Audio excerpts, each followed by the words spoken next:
You have 30 seconds to explain why you're really here, or I'm calling security. The words slice through the boutique's perfumed air. A black woman in her early 40s stands near a display of designer handbags, her fingers still touching the leather of a crimson purse. She doesn't flinch, doesn't step back, just turns slowly to face the store manager, whose pearl necklace catches the track lighting like a warning. "I'm shopping," the woman says evenly. "Is there a problem?" The manager, blonde, immaculate, radiating the kind of authority that comes from 15 years of deciding who belongs, steps closer. Her heels click against marble that costs more per square foot than most people make in a month. "We both know what you're doing. I've been watching you since you walked in." Behind them, a security guard shifts his weight near the entrance. His hand rests on his radio, the kind of hand that's made this motion hundreds of times before. The woman notices, files it away, continues examining the purse with the same unhurried precision she'd use to examine evidence in a federal courtroom.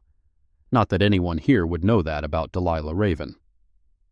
"You're watching me shop," Delilah says, her voice carrying that particular tone that makes court reporters lean forward. "Interesting policy." The manager's smile could freeze champagne. "Our policy is posted clearly at the entrance. Florida Statute 810.09. We reserve the right to detain any person suspected of retail theft. And you fit the profile." The profile. 2 words that would later appear in federal documents. 2 words that would cost Meridian Lux more than all the handbags in this store. But right now, they just hang in the air between 2 women who don't yet know they're about to make legal history. If you're experiencing discrimination while shopping, document everything. Your rights matter more than their comfort.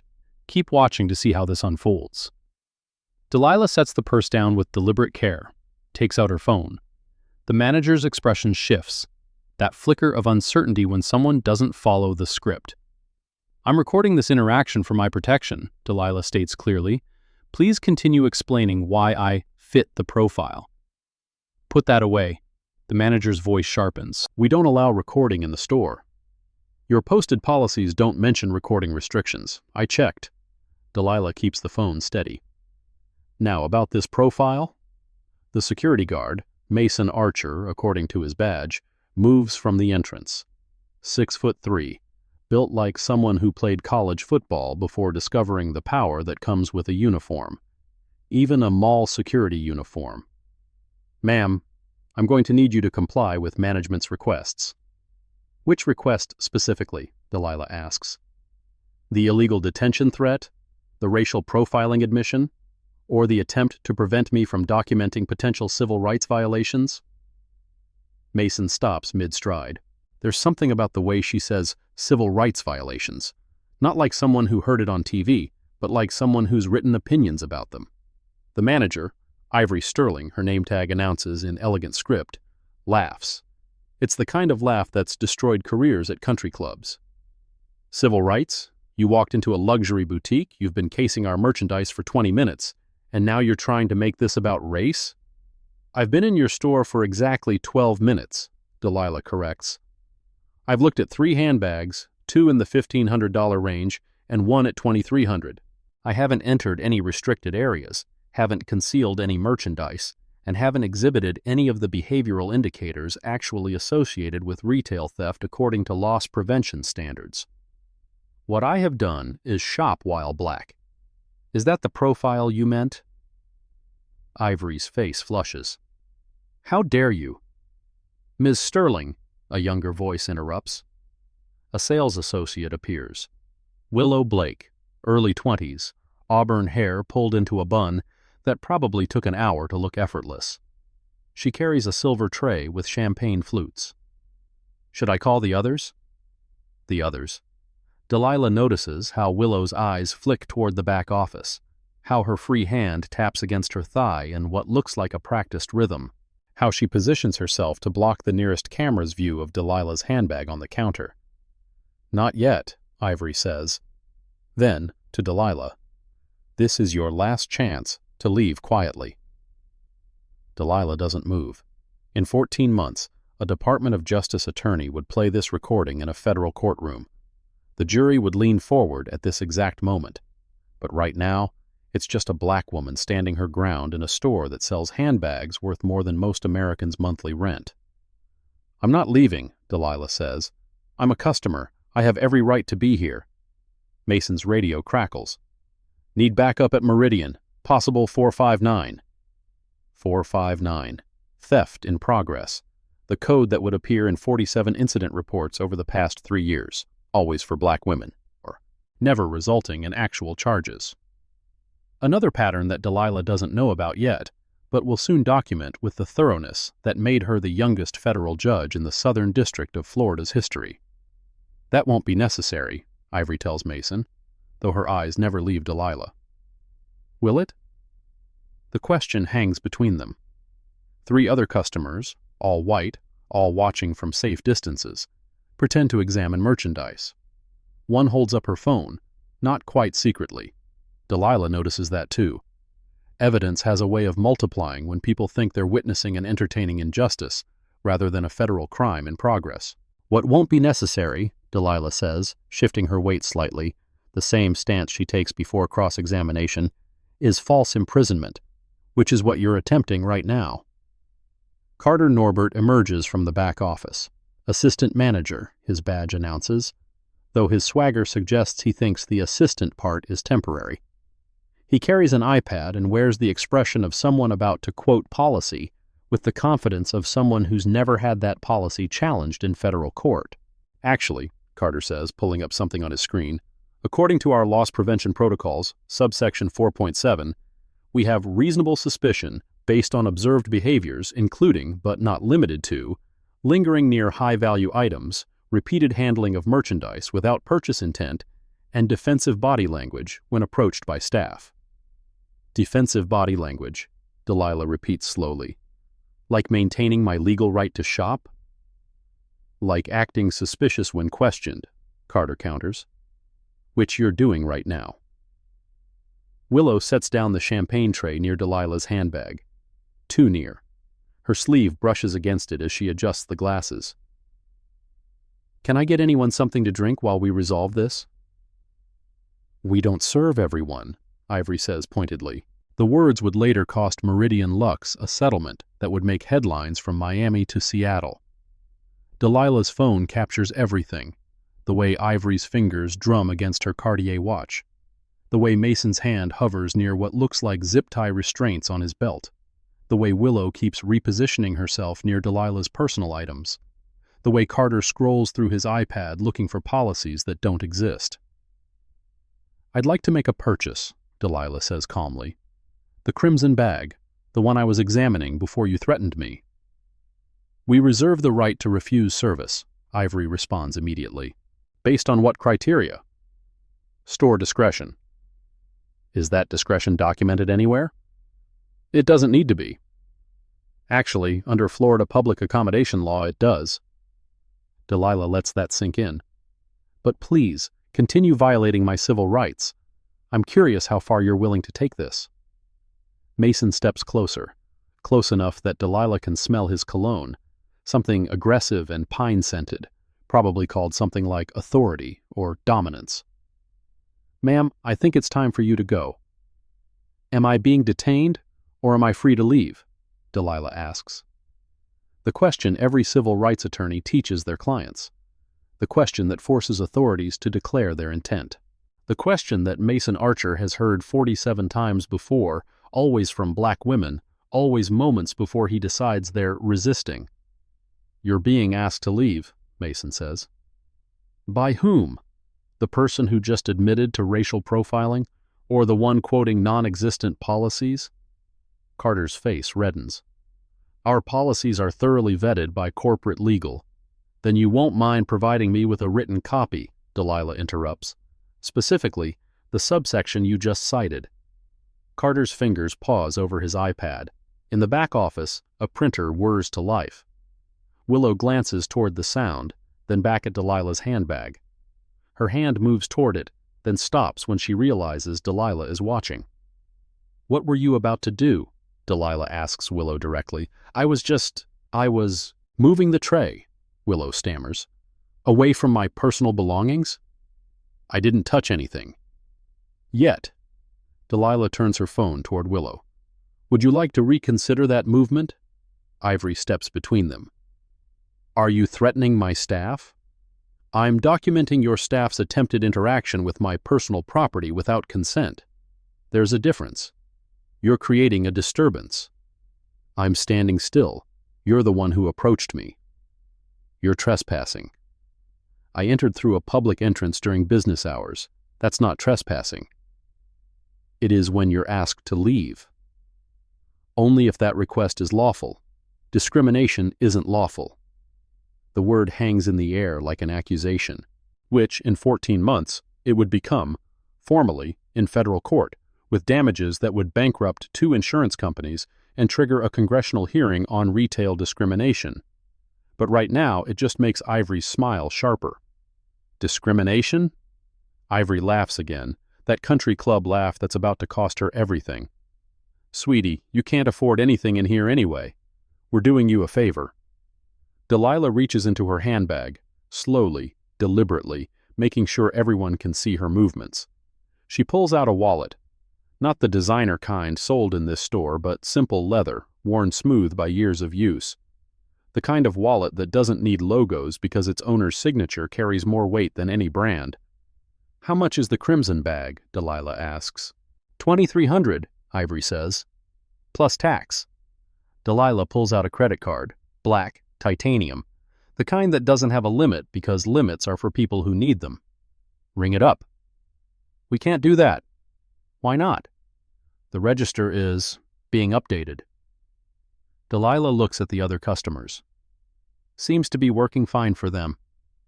One of the watching customers, a white woman in yoga clothes that cost more than most people's rent, steps forward. I was just about to check out, actually. She trails off when Ivory shoots her a look.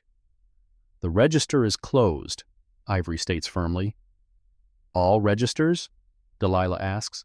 In the entire store? System maintenance. That's convenient timing. That's business. Carter holds up his iPad triumphantly.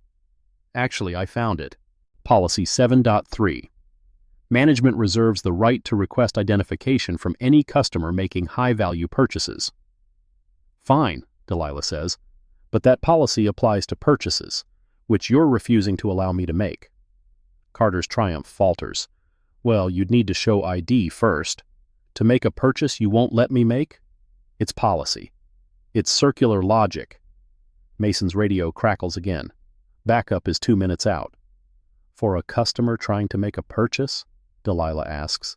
That seems excessive. For someone refusing to leave, Mason corrects. I haven't refused anything. I've asked for equal treatment.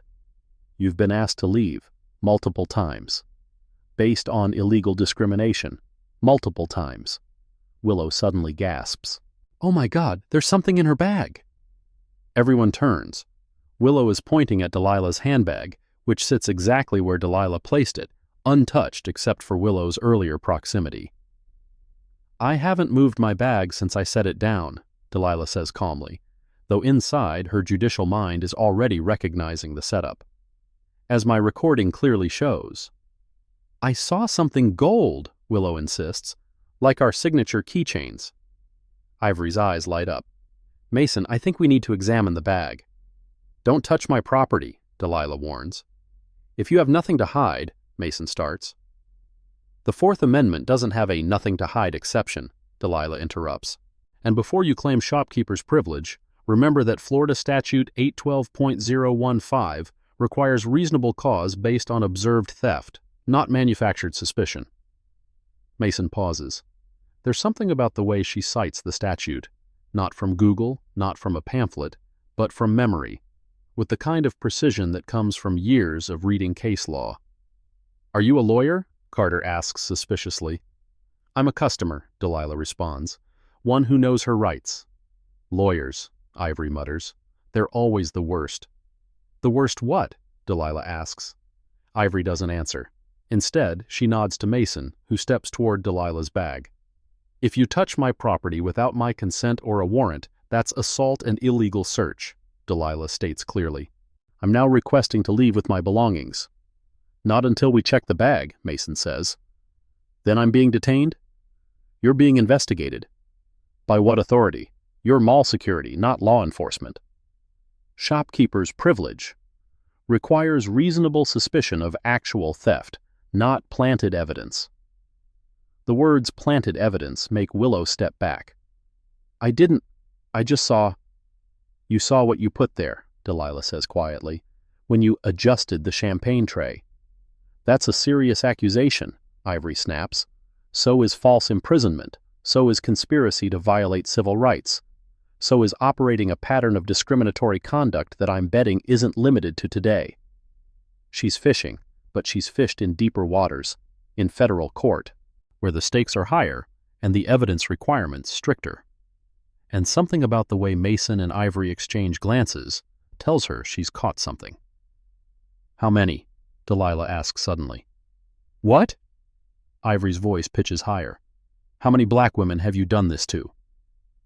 Silence, the kind that will sound damning when the recording is played back in court. Carter breaks it. We don't see color here. Your security calls say otherwise, Delilah interrupts. 459, theft in progress. I heard it. How many times has Mason called that in? How many times for black customers versus white? Those are confidential records, not after a subpoena. The word subpoena changes the energy in the room. It's one thing to harass a customer. It's another to realize that customer might have the power to demand documents, to expose patterns, to turn a Tuesday afternoon power trip into a federal case. Who are you? Ivory demands. Before Delilah can answer, the door chimes. 2 more security guards enter. Behind them, a man in a different uniform. Captain Jasper Gray, according to his badge. Older, weathered, the kind of face that's seen enough to know when to be careful and when not to care. What's the situation? Gray asks. Suspected shoplifter, Mason reports, refusing to comply. I'm a customer attempting to make a purchase, Delilah corrects. They're refusing to sell to me based on my race. Gray looks at Ivory. Is that true? She's been casing the store, acting suspicious. Shopping, Delilah interrupts. I've been shopping. She threatened my staff, Ivory adds. I asked them not to touch my belongings.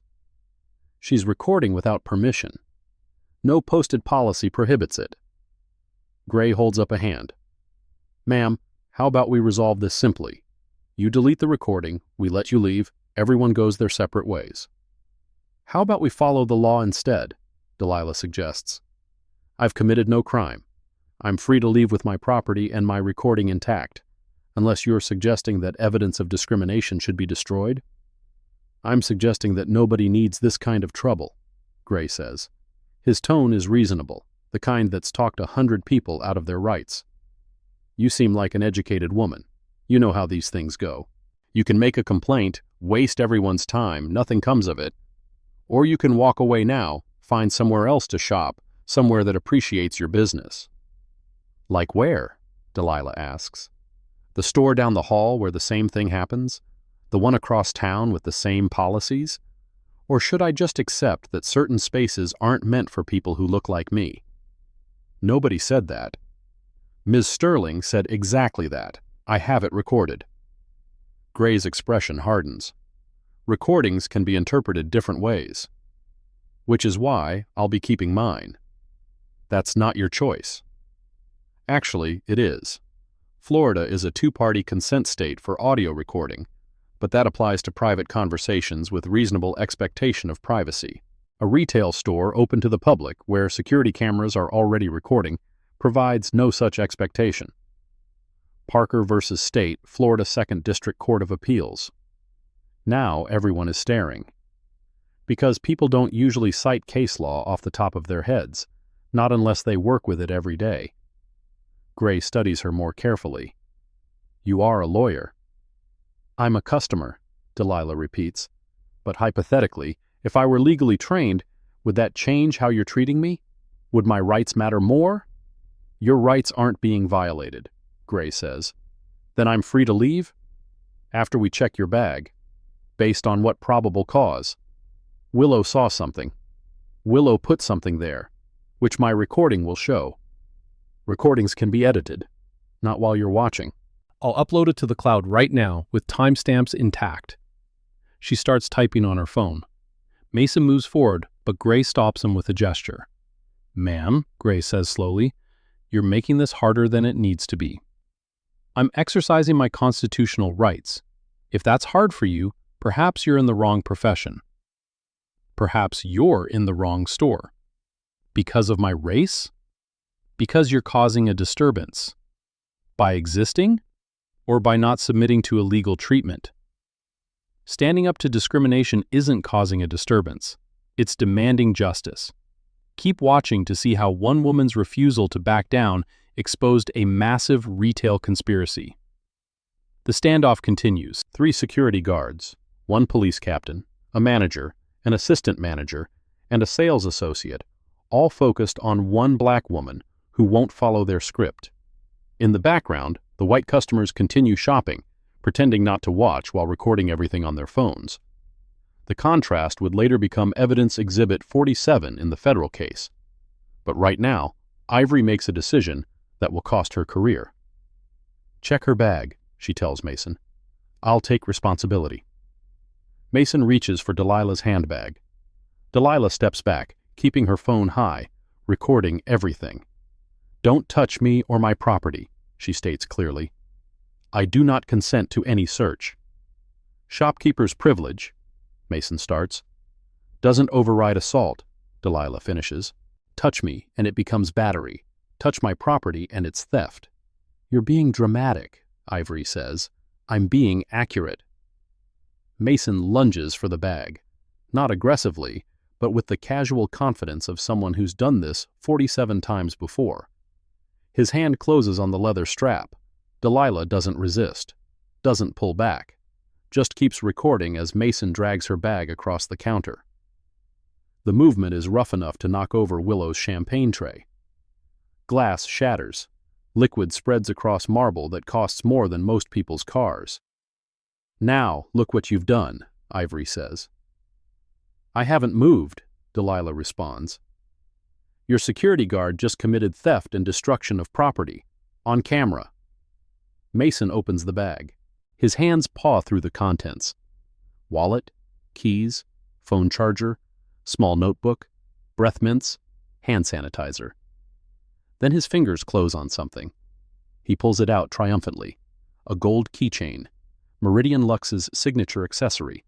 Price tag still attached. $475. "Well, well," Ivory says, satisfaction dripping from every word. "What do we have here?" "Evidence of a crime," Delilah says calmly. "Exactly. Theft. No. Planting evidence, conspiracy, civil rights violations under color of law. This was in your bag, which Willow placed there when she adjusted the champagne tray. The surveillance footage will show her hand movement. My phone recording will show the timeline. The keychain will have her fingerprints, not mine." Willow goes pale. "That's not... I didn't..." "The cameras will show what you did," Delilah says. "Unless those have mysteriously malfunctioned too?" Carter checks his iPad quickly. "The cameras are working fine." "Good. Then they'll show I never went near the keychain display. They'll show my bag never left this spot. They'll show Willow's proximity to it. They'll show Mason's illegal search." "It's not illegal if we found stolen merchandise," Gray interjects. "It's not stolen if it was planted, and proving it was planted is surprisingly easy with proper investigation. Fingerprints, camera angles, the fact that I haven't been in your keychain section, the fact that Willow had access to inventory, the fact that this exact scenario has probably played out before." She's reading their faces now, the way she reads juries, and what she sees tells her everything. "How many?" she asks again. "How many black women have had evidence planted on them? How many were too scared to fight back? How many paid you to make it go away?" "Nobody paid anything," Ivory starts. "Civil asset forfeiture," Delilah interrupts. "You detain them, claim theft. They pay a settlement to avoid prosecution. The store keeps the money. Security gets a cut. Maybe even local law enforcement gets a piece. It's a nice racket, until someone documents it. Gray's expression shifts from annoyance to concern. Ma'am, you're making serious accusations. Based on observable patterns. Mason called for backup for a 459 before any merchandise was allegedly discovered. Willow had the keychain ready before she found it. You arrived awfully quickly for a simple shoplifting call. Almost like you were waiting. Almost like this is routine. You're paranoid, Ivory says, but her voice lacks its earlier confidence. I'm observant. There's a difference. The keychain was in your bag. That's all that matters. The keychain that Willow planted is in my bag, and that's all that will matter to the FBI. The 3 letters change everything. FBI, Federal Bureau of Investigation, the agency that investigates civil rights violations, the agency that has the power to subpoena records, examine patterns, and turn a boutique manager's power trip into a RICO case. You can't prove anything, Carter says, but he's sweating now. I don't have to, Delilah replies. The evidence does that. 47 incident reports, all black women, all ending in settlements or voluntary departure. Never any actual prosecutions, never any convictions, just money changing hands and people too traumatized to shop here again. She's guessing at the number, but Mason's flinch tells her she's close. Even if that were true, Gray starts. It is true, and you know it. The question is whether you want to be part of the conspiracy or the first one to cooperate with investigators. There are no investigators, Ivory snaps. Not yet, Delilah agrees. But there will be. The moment I leave here, this recording goes to the FBI, the Southern District's U.S. Attorney, the Department of Justice Civil Rights Division, the ACLU, the media, every black woman in Miami who's been told she doesn't belong in stores like this. You're nobody, Ivory says. Nobody will listen to you. Delilah almost smiles, but maintains her poker face, the one that served her well through 200 federal cases and a Senate confirmation hearing that tried to break her. Maybe, she says, or maybe I'm exactly who you should be worried about. Maybe I'm someone who knows how the system works, who knows which forms to file, which agencies to contact, which prosecutors care about their conviction rates, which journalists need stories. She lets that sink in, then continues. Or maybe I'm nobody, just another black woman you tried to humiliate. Either way, this recording exists. These witnesses exist. That planted evidence exists. Your pattern exists. And soon, everyone will know about it. Gray makes a decision. Let her go. What? Ivory spins toward him. She has stolen merchandise. That your employee planted, on camera, after you admitted to racial profiling, also on camera. Gray's voice is tired. Let her go. She can't just walk out. Yes, she can, and she will, now. Mason still holds the keychain. What about this? Put it back, Gray orders. Log it as inventory error. But do it. Mason drops the keychain on the counter. Delilah picks up her bag, checks the contents, zips it closed. She looks at each of them in turn. Ivory, whose face is flushed with rage. Carter, who's already calculating legal exposure. Willow, who looks like she might cry. Mason, whose 48 false arrests are about to catch up with him. And Gray, who's wondering if his pension will survive what's coming. I'll be back, Delilah says quietly, with a federal warrant, and we'll see what your records really show. She turns to leave, makes it 3 steps before Ivory's voice cuts through the air. You people always threaten to sue. Nothing ever happens. Delilah stops, turns back slowly. You people? You know what I mean. I do, and so will the jury. She starts recording again, making sure to capture Ivory's face. For the record, please clarify who you people refers to. Ivory's jaw clenches. Troublemakers. What kind of troublemakers? The kind who don't belong here. Because? Because you can't afford it. I showed you a black card, no credit limit. Those can be stolen. Did you run it to check? I don't have to. Because? Because I know your type. What type is that? The type that causes problems. By trying to shop? By existing in spaces where you don't belong. There it is. On recording. Clear, undeniable. The kind of admission that makes defense attorneys tell their clients to settle immediately. Thank you, Delilah says simply. That's all I needed. She walks toward the door. No one stops her. But as her hand touches the handle, Gray calls out, "Ma'am, a word of advice?" She turns. "Be careful," Gray says. "You don't know who you're dealing with." "Neither do you," Delilah responds. She steps out into the mall. The artificial air feels like freedom. Behind her, she can hear urgent whispers, Ivory's voice rising in panic, demanding to know what they're going to do. Delilah pulls out her phone, uploads the video to 3 different cloud services. Then she makes a call. Not to the FBI, not yet. First, she calls someone else, someone whose number isn't in any public directory. "Sarah, it's Delilah. Remember that pattern we discussed at the judicial conference? I think I just found a perfect test case." The voice on the other end sharpens with interest. "Tell me everything." "In person. Can you meet me at the Federal Building in an hour?" "I'll bring the team." Delilah ends the call and walks through the mall, past other stores with their own Ivories and Masons, past security cameras that have recorded thousands of similar incidents, past shoppers who have no idea what's about to unfold. Her phone buzzes, a text from an unknown number. "You should have taken the deal." She screenshots it. More evidence. They always make it worse for themselves when they panic. Another text. "We know who you are." No, Delilah thinks. You really don't. Not yet. But they're about to find out exactly what happens when you try to humiliate the wrong person. When you plant evidence on someone who spent 10 years as a federal prosecutor before becoming a judge. When you threaten someone who has the personal cell phone numbers of the U.S. Attorney General, the FBI Director, and 3 Supreme Court justices. When you mistake a federal judge for just another victim. Her phone rings. Unknown number. She answers on speaker, making sure to record. "Ms. Raven?" It's Gray's voice. "I think there's been a misunderstanding." "No misunderstanding, just documentation.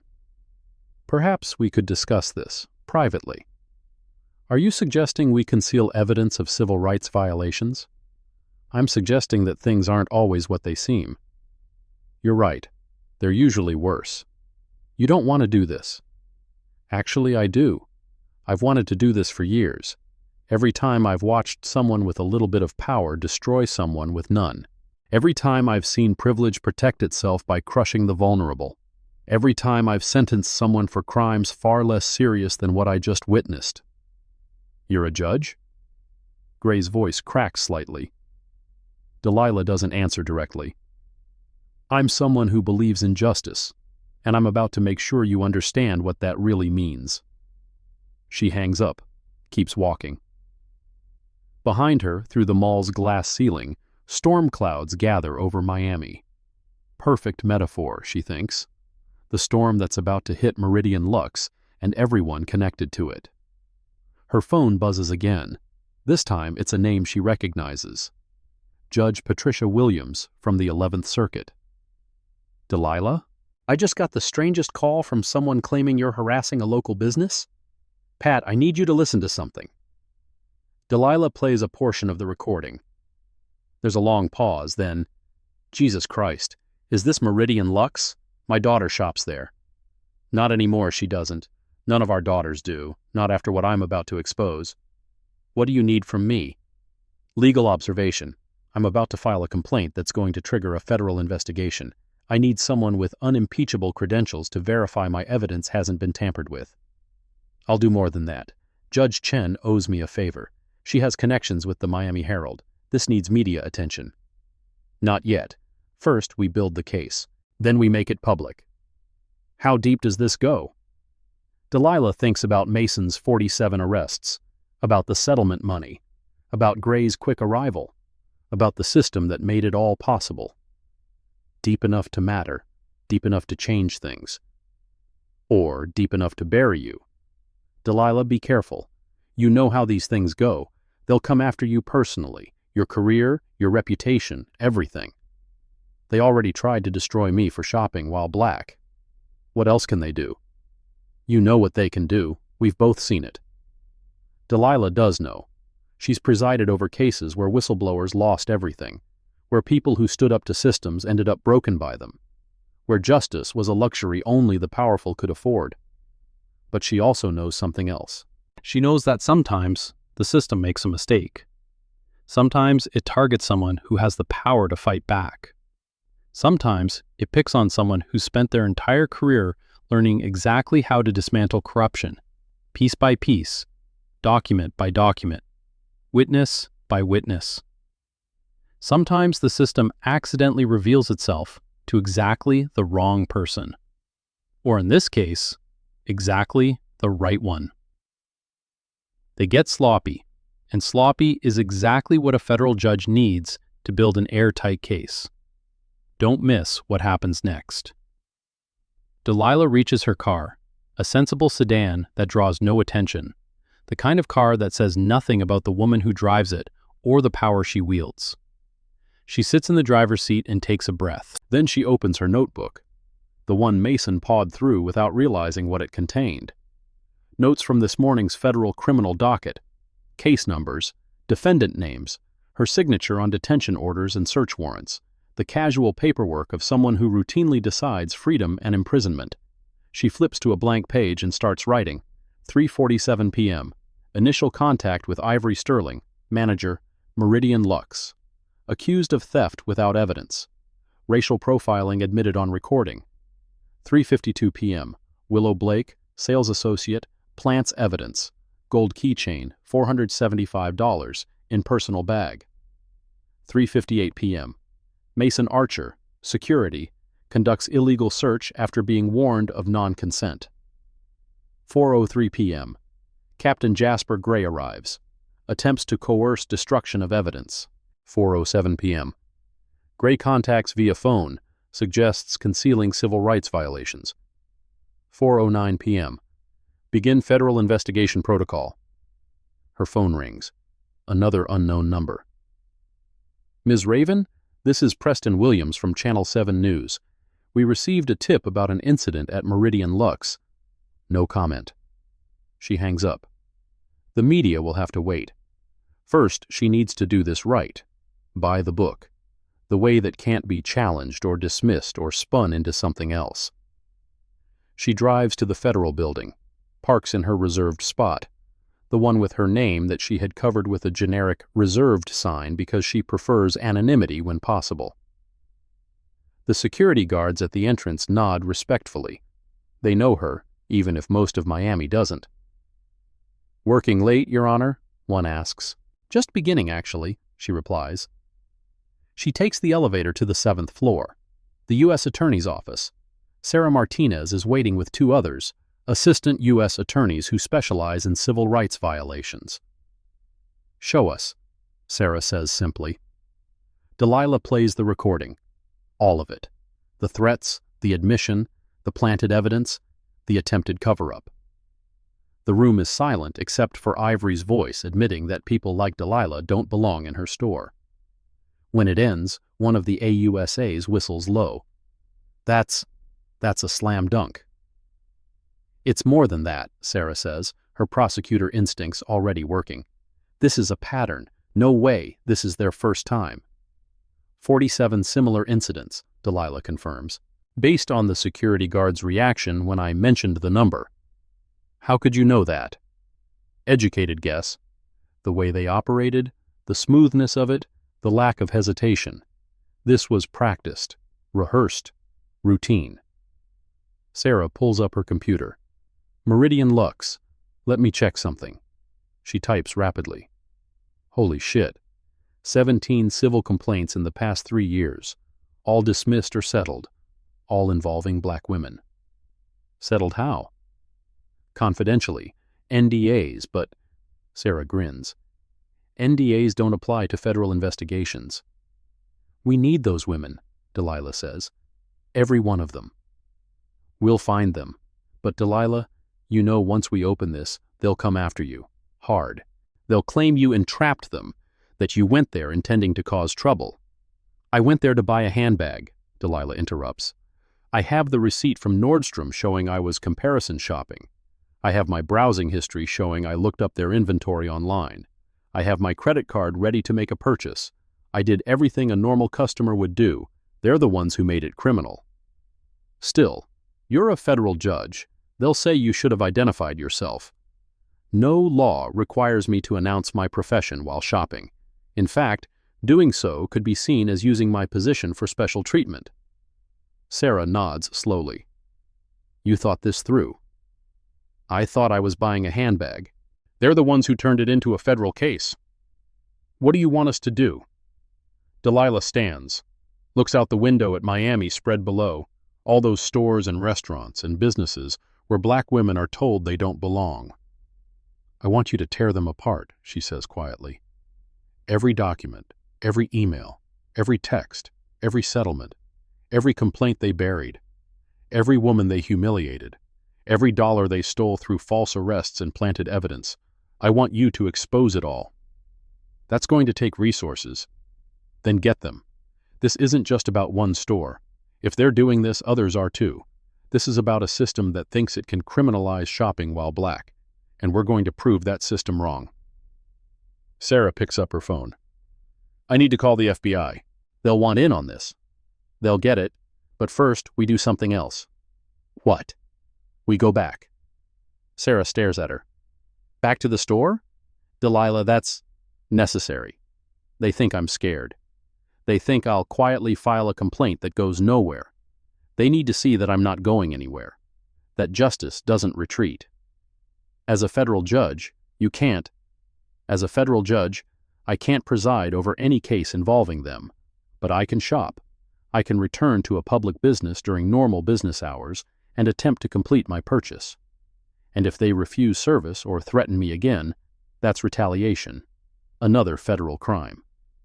The AUSAs exchange glances. You want to bait them? I want to give them the opportunity to follow the law. If they choose not to, that's on them. You need protection. I need witnesses, federal agents, in plain clothes, recording everything. Sarah makes another call. Within minutes, it's arranged. 4 FBI agents will accompany Delilah back to Meridian Lux, not as enforcement, but as observers, documenting whatever happens next. They take separate cars, arrive at different times. By the time Delilah walks back into Meridian Lux at 5:47 p.m., the agents are already positioned throughout the store. Ivory sees her first. Her face goes white, then red, then white again. You, she breathes. Me, Delilah agrees. I'd like to complete my purchase. The crimson handbag. Get out. Is that a refusal of service? That's a promise that if you don't leave, I'll have you arrested. For what? Trespassing. I'm a customer. You're a threat. To what?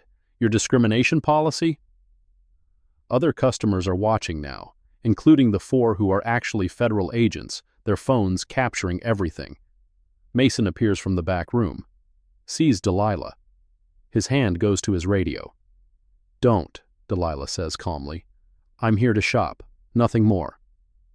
You're here to cause trouble. I'm here to buy a handbag, the same thing I tried to do 2 hours ago. Carter emerges with papers in his hand. Actually, we've filed a restraining order against you. Delilah almost laughs. A restraining order? Based on what? Harassment, threats, disturbance of business. You mean documenting crimes? You can't prove anything. Would you like to bet your freedom on that? The words hang in the air. Freedom. The thing judges decide. The thing Delilah has the power to take away, though they don't know that yet. Willow is crying now. Actually crying. I didn't mean... They told me to... Shut up, Ivory snaps. But Willow continues. They said if I didn't help, I'd lose my job. They said it was just prevention, that these people always steal. Willow! Ivory's voice is sharp enough to cut glass, but the damage is done. Willow just admitted to conspiracy, on multiple recordings, in front of federal agents. Captain Gray arrives. Again. This time with 2 Miami-Dade police officers. "Ma'am, I'm going to need you to leave," one officer says. "On what grounds?" "The property owner has asked you to leave." "The property owner? Or the manager who just admitted to racial discrimination?" The officer looks uncomfortable. "That's a civil matter." "Actually, it's criminal. 18 U.S.C. Section 242, deprivation of rights under color of law. When someone uses their position to violate civil rights, it's a federal crime, punishable by up to life in prison if bodily injury results." The officer stops, looks at his partner. They both recognize the statute number.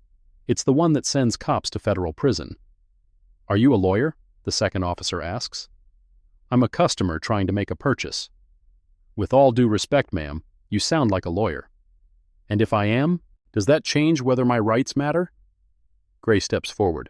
"Officers, this woman is causing a disturbance. This woman is standing still and speaking calmly," one of the FBI agents interjects, finally revealing himself. "Agent Thompson, FBI, we're monitoring this situation for potential civil rights violations." The revelation that the FBI is already here, already watching, changes everything. Ivory stumbles backward. Mason's hand drops from his radio. Carter drops his papers. "You called the FBI?" Ivory gasps. "I didn't have to," Delilah says. "Patterns of discrimination tend to attract federal attention." "We haven't discriminated. Would you like to review the recording? The part where you said I don't belong here? Or the part where your employee admitted to planting evidence? Or the part where your security guard illegally searched my bag? Or should we skip to the part where you're now retaliating against me for reporting crimes?" Agent Thompson steps closer.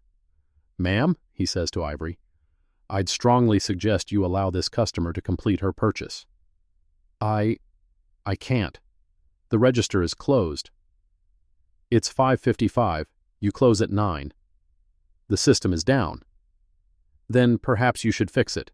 Quickly." Ivory looks around desperately. At Mason, who won't meet her eyes. At Carter, who's backing away. At Willow, who's still crying. At Gray, who's calculating whether his pension will survive this. "Fine," she spits. "Buy your damn bag." "The crimson one. $2,300. Plus tax." "Of course." Ivory walks to the register. Her hands shake as she enters the information. The machine beeps. "Your card?" Delilah hands over the black card. Ivory runs it. It approves instantly, because of course it does. Federal judges make comfortable salaries, and Delilah's been saving for years. The receipt prints. Ivory tears it off, throws it at Delilah. "Happy now?" "No," Delilah says, taking the receipt. "But it's a start." She takes her new handbag, crimson leather, beautiful craftsmanship, probably made by someone paid pennies while it sells for thousands, and turns to leave. "This isn't over," Ivory calls after her. Delilah turns back one last time. "You're right, it's just beginning." She walks out, followed by Agent Thompson and the others. In the parking lot, Thompson approaches her. "Your Honor," he says quietly, and she realizes he knew all along. That was risky. That was necessary. They'll retaliate. They'll try. You know we'll need more than one incident. You'll have 47, at least. I guarantee those women they victimized will come forward once they know they're not alone." Thompson nods. "We'll start pulling records tonight. Pull financial records too.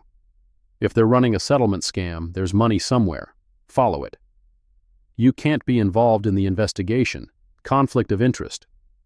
"I'm not involved. I'm a victim filing a complaint. What you do with that complaint is your business." Thompson almost smiles. "Judges make the worst victims. You know too much. We make the best witnesses, though. We know how to testify." She drives home with her new handbag on the passenger seat. It's beautiful, she has to admit, but every time she looks at it, She'll remember what it cost. Not the money, that's irrelevant, but the dignity, the humiliation, the fear that Ivory and her crew have inflicted on dozens of women whose only crime was shopping while black. Her phone has been buzzing non-stop. Texts, calls, emails. Word is already spreading through Miami's legal community. A federal judge was racially profiled. A federal judge was illegally searched. A federal judge is about to burn down a system that thought it was untouchable. She parks in her driveway. Her modest house in Coral Gables, nothing fancy, nothing that screams, "Federal judge lives here." She likes it that way, the anonymity, the ability to move through the world as just another black woman. Except now that anonymity is about to end.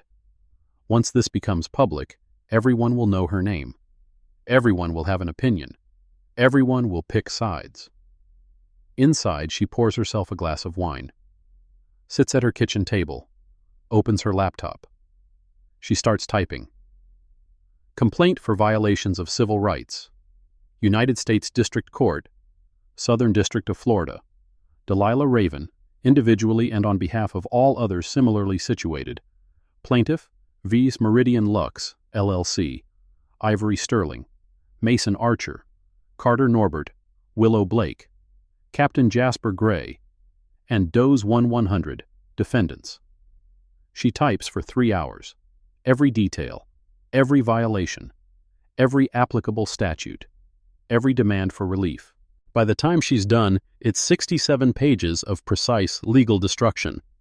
She emails it to Sarah Martinez, then to 3 other attorneys she trusts, then to a friend at the Southern Poverty Law Center who specializes in systemic discrimination cases. Her phone rings. It's Patricia Williams again. "Delilah, I just heard from a friend at the Miami Herald. They have 3 other women who say the same thing happened to them at Meridian Lux." 3? So far. They think there might be dozens, maybe hundreds over the years. Delilah closes her eyes. Hundreds of women humiliated. Hundreds of women told they don't belong. Hundreds of women who probably never thought justice was possible. "Connect them with Sarah Martinez," she says. "She's building the criminal case." "What about the civil case?" "I'll handle that personally." "Well, not personally. I'll recuse myself from any judicial involvement. But I'll make sure it's handled." "This is going to be huge, Delilah." "Good. It should be." She hangs up and walks to her window, looks out at Miami glowing in the darkness. Somewhere out there, Ivory Sterling is probably on the phone with corporate lawyers. Mason Archer is probably deleting texts. Carter Norbert is probably updating his resume. Willow Blake is probably realizing that following orders isn't a defense, and Captain Gray is probably wondering if early retirement is still an option. They have no idea what's coming. No idea that by tomorrow morning FBI agents will be at their doors with warrants. No idea that their emails are about to be subpoenaed, their financial records examined, their victims interviewed, their pattern exposed. No idea that they just made the worst mistake of their lives. Her phone buzzes. Another unknown number. She almost doesn't answer, then decides to record it. "Hello? Is this Delilah Raven?" A woman's voice, uncertain. "Yes." "My name is Monica Jefferson. I heard about what happened today, at Meridian Lux." "How did you hear?" "My cousin works at the mall. She saw the whole thing. Ms. Raven, the same thing happened to me, 6 months ago. They said I stole a wallet. They made me pay $5,000 to make it go away. They said if I didn't, they'd prosecute, and I'd lose my nursing license." Delilah grabs her notebook. "Monica, I need you to write down everything you remember. Every detail, every name, every dollar.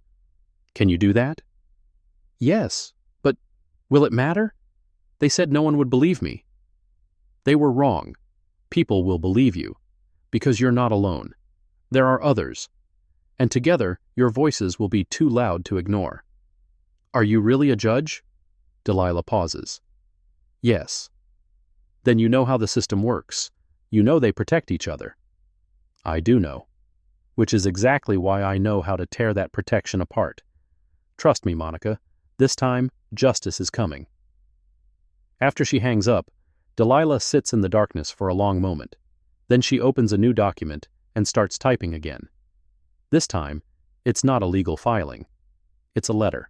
To every black woman who's ever been followed through a store, ever been asked for additional ID, ever been told that something was out of stock when it wasn't, ever been made to feel like a criminal for existing in spaces that profit from exclusion. She writes, "Today I was racially profiled at Meridian Lux in Miami. I am a federal judge. I have power, resources, and knowledge of the law, and still, they tried to humiliate me. They planted evidence on me. They threatened me with arrest for shopping while black. If they did this to me, knowing I could fight back, imagine what they do to women who can't, women who don't know their rights, women who can't afford lawyers, women who have been convinced that this is just how things are. This is not how things are. This is how things have been allowed to be. That ends now. If this has happened to you, at Meridian Lux or anywhere else, know that you are not alone. Know that your story matters. Know that justice, while slow, is finally coming." They thought they could humiliate one more black woman today. They chose the wrong one. Now we show them that they chose wrong every single time, because every black woman they've ever discriminated against is the wrong one. Every single one of us deserves dignity, respect, and the right to exist in public spaces without persecution.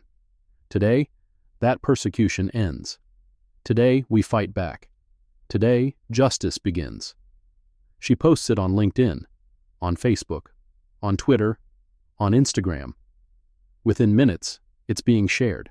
Within an hour, it's viral. Within 3 hours, at Meridian Lux while BLAC is trending nationwide. 3 hours. That's all it took for 47 women to recognize their own stories in Delilah's words. By midnight, it's 300. By dawn, Monica Jefferson isn't the only one who's reached out. Delilah's phone hasn't stopped ringing. "My name is Keisha Thompson," one voicemail says. "Meridian Lux, December 2022. They held me for 3 hours. Said my credit card was stolen. It wasn't. I paid them $2,000 to let me go." This is Maria Rodriguez. Not Meridian Lux, but their sister store in Boca Raton. Same thing. Same security company. Same everything. "I'm Diane Washington. I'm 67 years old. They made me strip down to prove I hadn't hidden jewelry in my clothes. I've never stolen anything in my life." Delilah listens to every message, takes notes on every story. By sunrise, she has enough evidence to show this isn't just discrimination, it's organized crime. At 7:42 a.m., her doorbell rings. She checks the security camera. It's not FBI, it's not reporters, it's a process server. She opens the door, already knowing what's coming.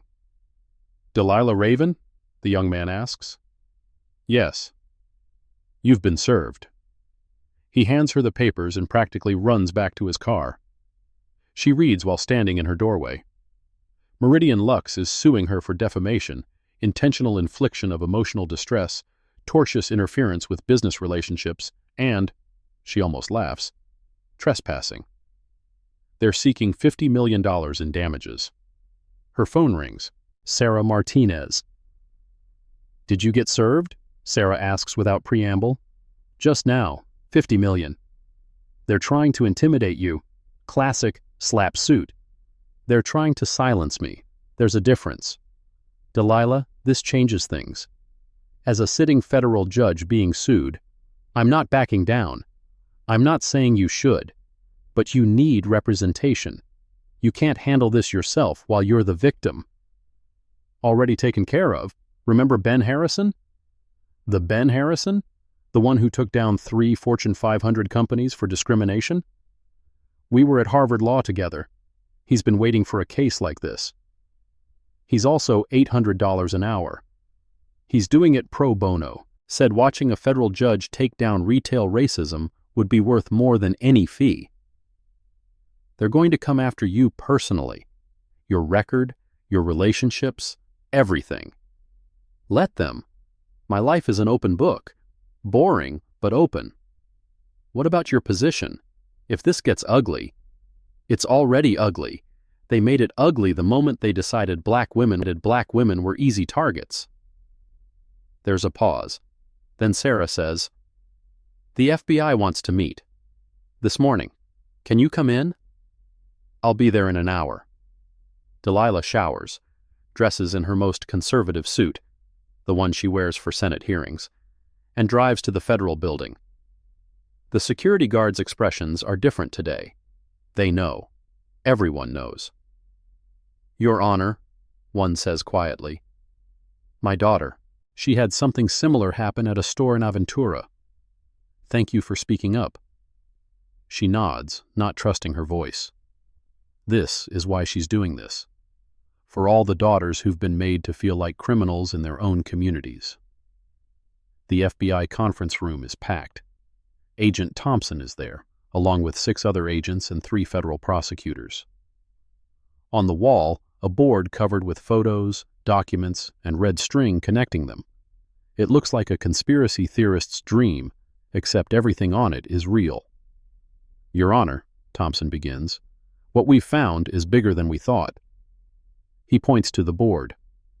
Meridian Lux is just one store in a chain of 17 luxury retailers across Florida, Georgia, and Alabama. They're all owned by the same parent company, Covington Retail Group, and they all use the same security company, Sentinel Protection Services. "Run by?" Delilah asks, though she suspects she knows. "Former Police Chief Michael Stone, Jasper Gray's old partner from Miami-Dade PD. They left under questionable circumstances in 2018, started Sentinel with a very specific business model." Thompson clicks a remote. A PowerPoint appears on the screen. They call it Asset Protection Plus. They marketed it to high-end retailers as a way to maintain brand exclusivity. What it really is? A systematic scheme to extort money from black customers through false arrests and civil forfeiture. The next slide shows financial records. In the past 5 years, Sentinel-protected stores have collected over $14 million in settlements from customers accused of theft. 92% of those customers were black. 0% resulted in actual prosecutions. "They never intended to prosecute," Delilah observes. "Prosecution would mean scrutiny."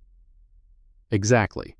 They identify targets, usually middle-class black women with something to lose, professional licenses, security clearances, reputations.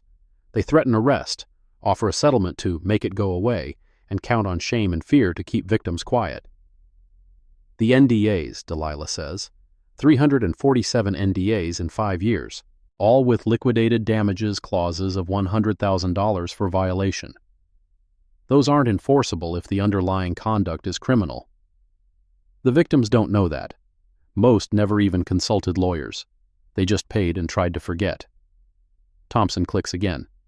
Email appears. "We got a warrant for Ivory Sterling's communications. Look at this." The email is from Ivory to Michael Stone. "Another good catch today. Black female, nurse, drives a Lexus. Should be good for at least $5K. Mason will handle the keychain." "She's literally shopping for victims," Sarah says, disgusted. "It gets worse." Thompson shows another email. This one from Stone to Gray. "Monthly numbers attached. Your cut is in the usual account.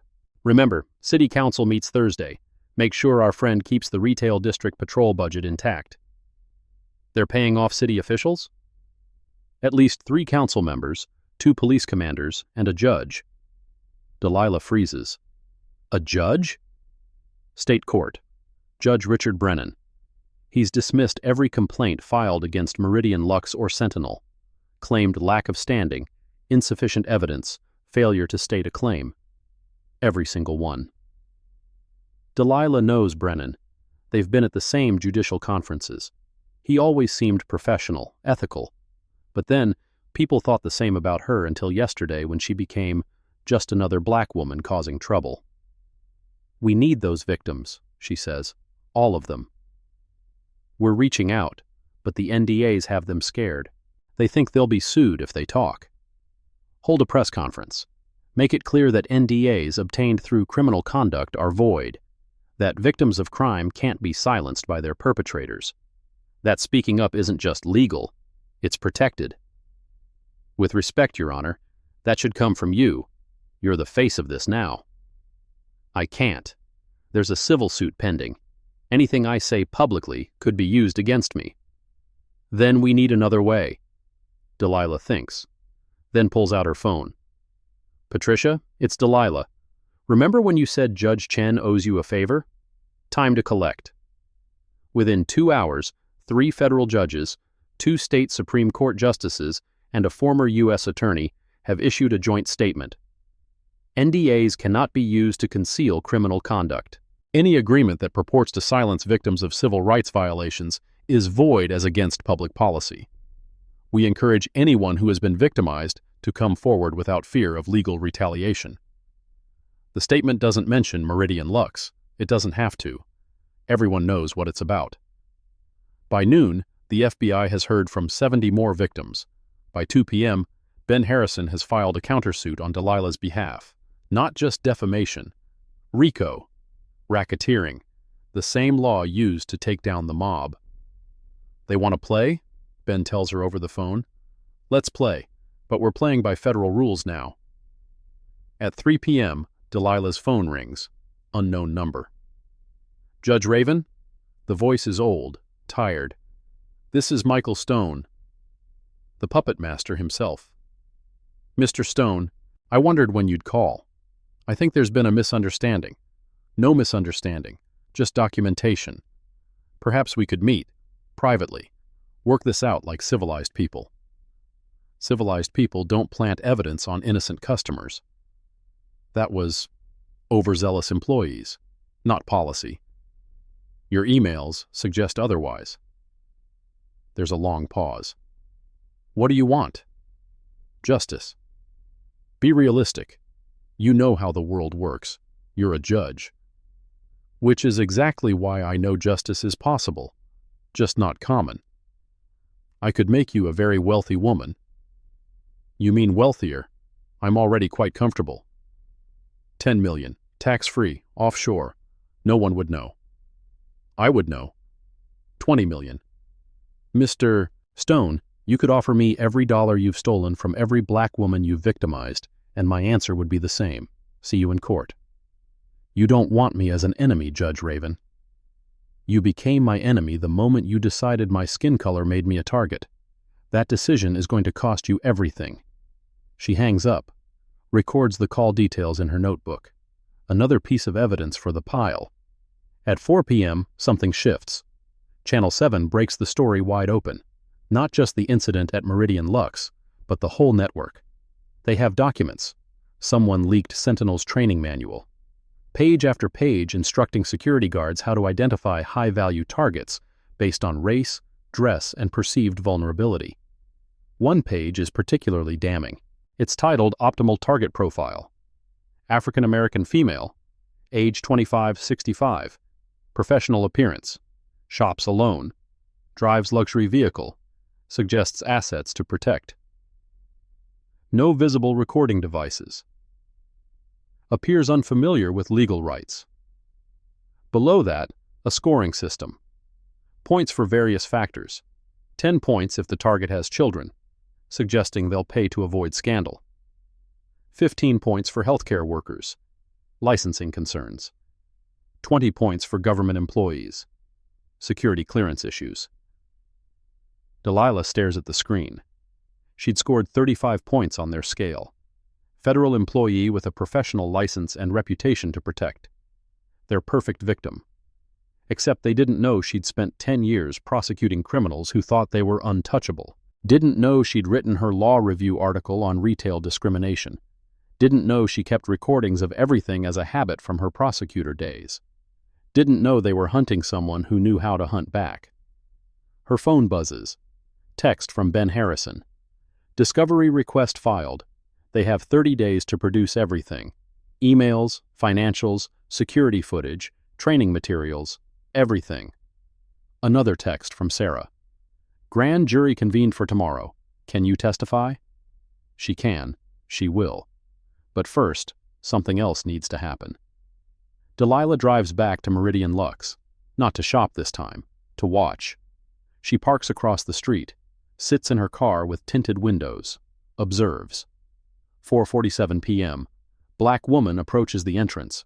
Security guard steps out. Woman sees him, turns around, leaves. 5:03 p.m. Another black woman enters. 2 employees immediately converge on her, follow her through the store. She leaves within 3 minutes without buying anything. 5:18 p.m. Black couple enters. Manager herself comes out. Delilah recognizes the stance. Ivory preparing to perform, but the couple is recording everything on their phones, making it obvious. Ivory retreats. The couple shops in peace. 5:34 p.m. Young black woman, maybe 25, enters alone. Willow approaches her. Delilah can't hear what's said, but she sees Willow's hand motion. The same motion she'd made near Delilah's bag. Delilah starts recording. Zooms in as much as her phone allows. Watches Willow drop something into the woman's bag while helping her look at wallets. That's enough. She calls 911. I'm witnessing a crime in progress at Meridian Lux. An employee is planting evidence on a customer. Ma'am, what kind of evidence? Store merchandise, in the customer's bag, setting her up for a false arrest. Are you certain? I have it on video.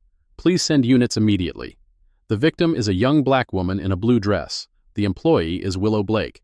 She's about to trigger a false arrest. Units are en route. But Delilah doesn't wait. She gets out of her car, crosses the street, enters the store just as Mason is approaching the young woman. Excuse me, miss, Mason is saying. We need to check your bag. My bag? Why? Store policy. I haven't done anything. Then you won't mind if we look. The woman looks scared, confused, exactly how they want her. Don't consent to a search, Delilah says loudly. Everyone turns.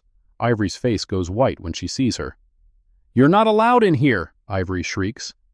This is a public accommodation. I have every right to be here. Delilah turns to the young woman. Don't let them search your bag. They planted something in it. I watched them do it. I have it on video. What? The woman clutches her bag tighter. Willow Blake placed an item in your bag while showing you wallets. It's on my recording. The police are on their way. You're lying, Willow stammers. Then let's wait for the police and review the security footage together. Sirens in the distance, getting closer. Mason reaches for the woman's bag. We have the right. Touch her and it's assault, Delilah states clearly. I'm a witness, and unlike last time, you don't have your friend Captain Gray here to cover for you. 2 Miami-Dade police cruisers pull up. 4 officers enter. One of them recognizes Delilah. Your Honor? The title changes everything. Again. Mason steps back. Willow starts crying. Ivory pulls out her phone, probably calling lawyers. Officers, Delilah says. I witnessed this employee. She points to Willow. Place merchandise in this customer's bag without her knowledge or consent. I have it on video. This is the same employee who planted evidence on me yesterday. I believe if you check this customer's bag, you'll find store merchandise with only Willow Blake's fingerprints on it. The young woman opens her bag, pulls out a wallet she didn't put there. Price tag attached. $8.90. I would never. She's shaking now. We know, Delilah tells her gently. You're the victim here. One of the officers takes the wallet with gloved hands. We'll need to process this as evidence. Process Willow Blake while you're at it, Delilah suggests. And check how many other times she's done this. Willow breaks completely. It wasn't my idea. They made me. Ivory said I'd be fired if I didn't help. She said these people were all thieves anyway, that we were just catching them before they could steal. Shut up, Ivory screams. But Willow continues, sobbing. Mason taught me how to do it, how to drop things when they weren't looking, how to make it seem natural. Captain Gray said it was helping the community, keeping crime down. The officers exchange glances. One starts reading Willow her rights. Ivory Sterling, another officer says, you're under arrest for conspiracy to commit fraud, false imprisonment, and violation of civil rights under color of law. I want my lawyer. You'll need one. Mason tries to leave. An officer stops him. Sir, we're going to need you to come with us. I didn't do anything. That's for the court to decide. As they're being led out in handcuffs, Ivory looks back at Delilah with pure hatred. You ruined everything. No, Delilah responds. You ruined everything the day you decided black women were acceptable victims. I'm just the consequence. The young woman, her name is Asia, Delilah learns, is still shaking. Thank you. I don't know what would have happened if you hadn't been here. You would have been their 48th victim. Maybe paid them thousands to make it go away. Maybe been too traumatized to ever shop alone again.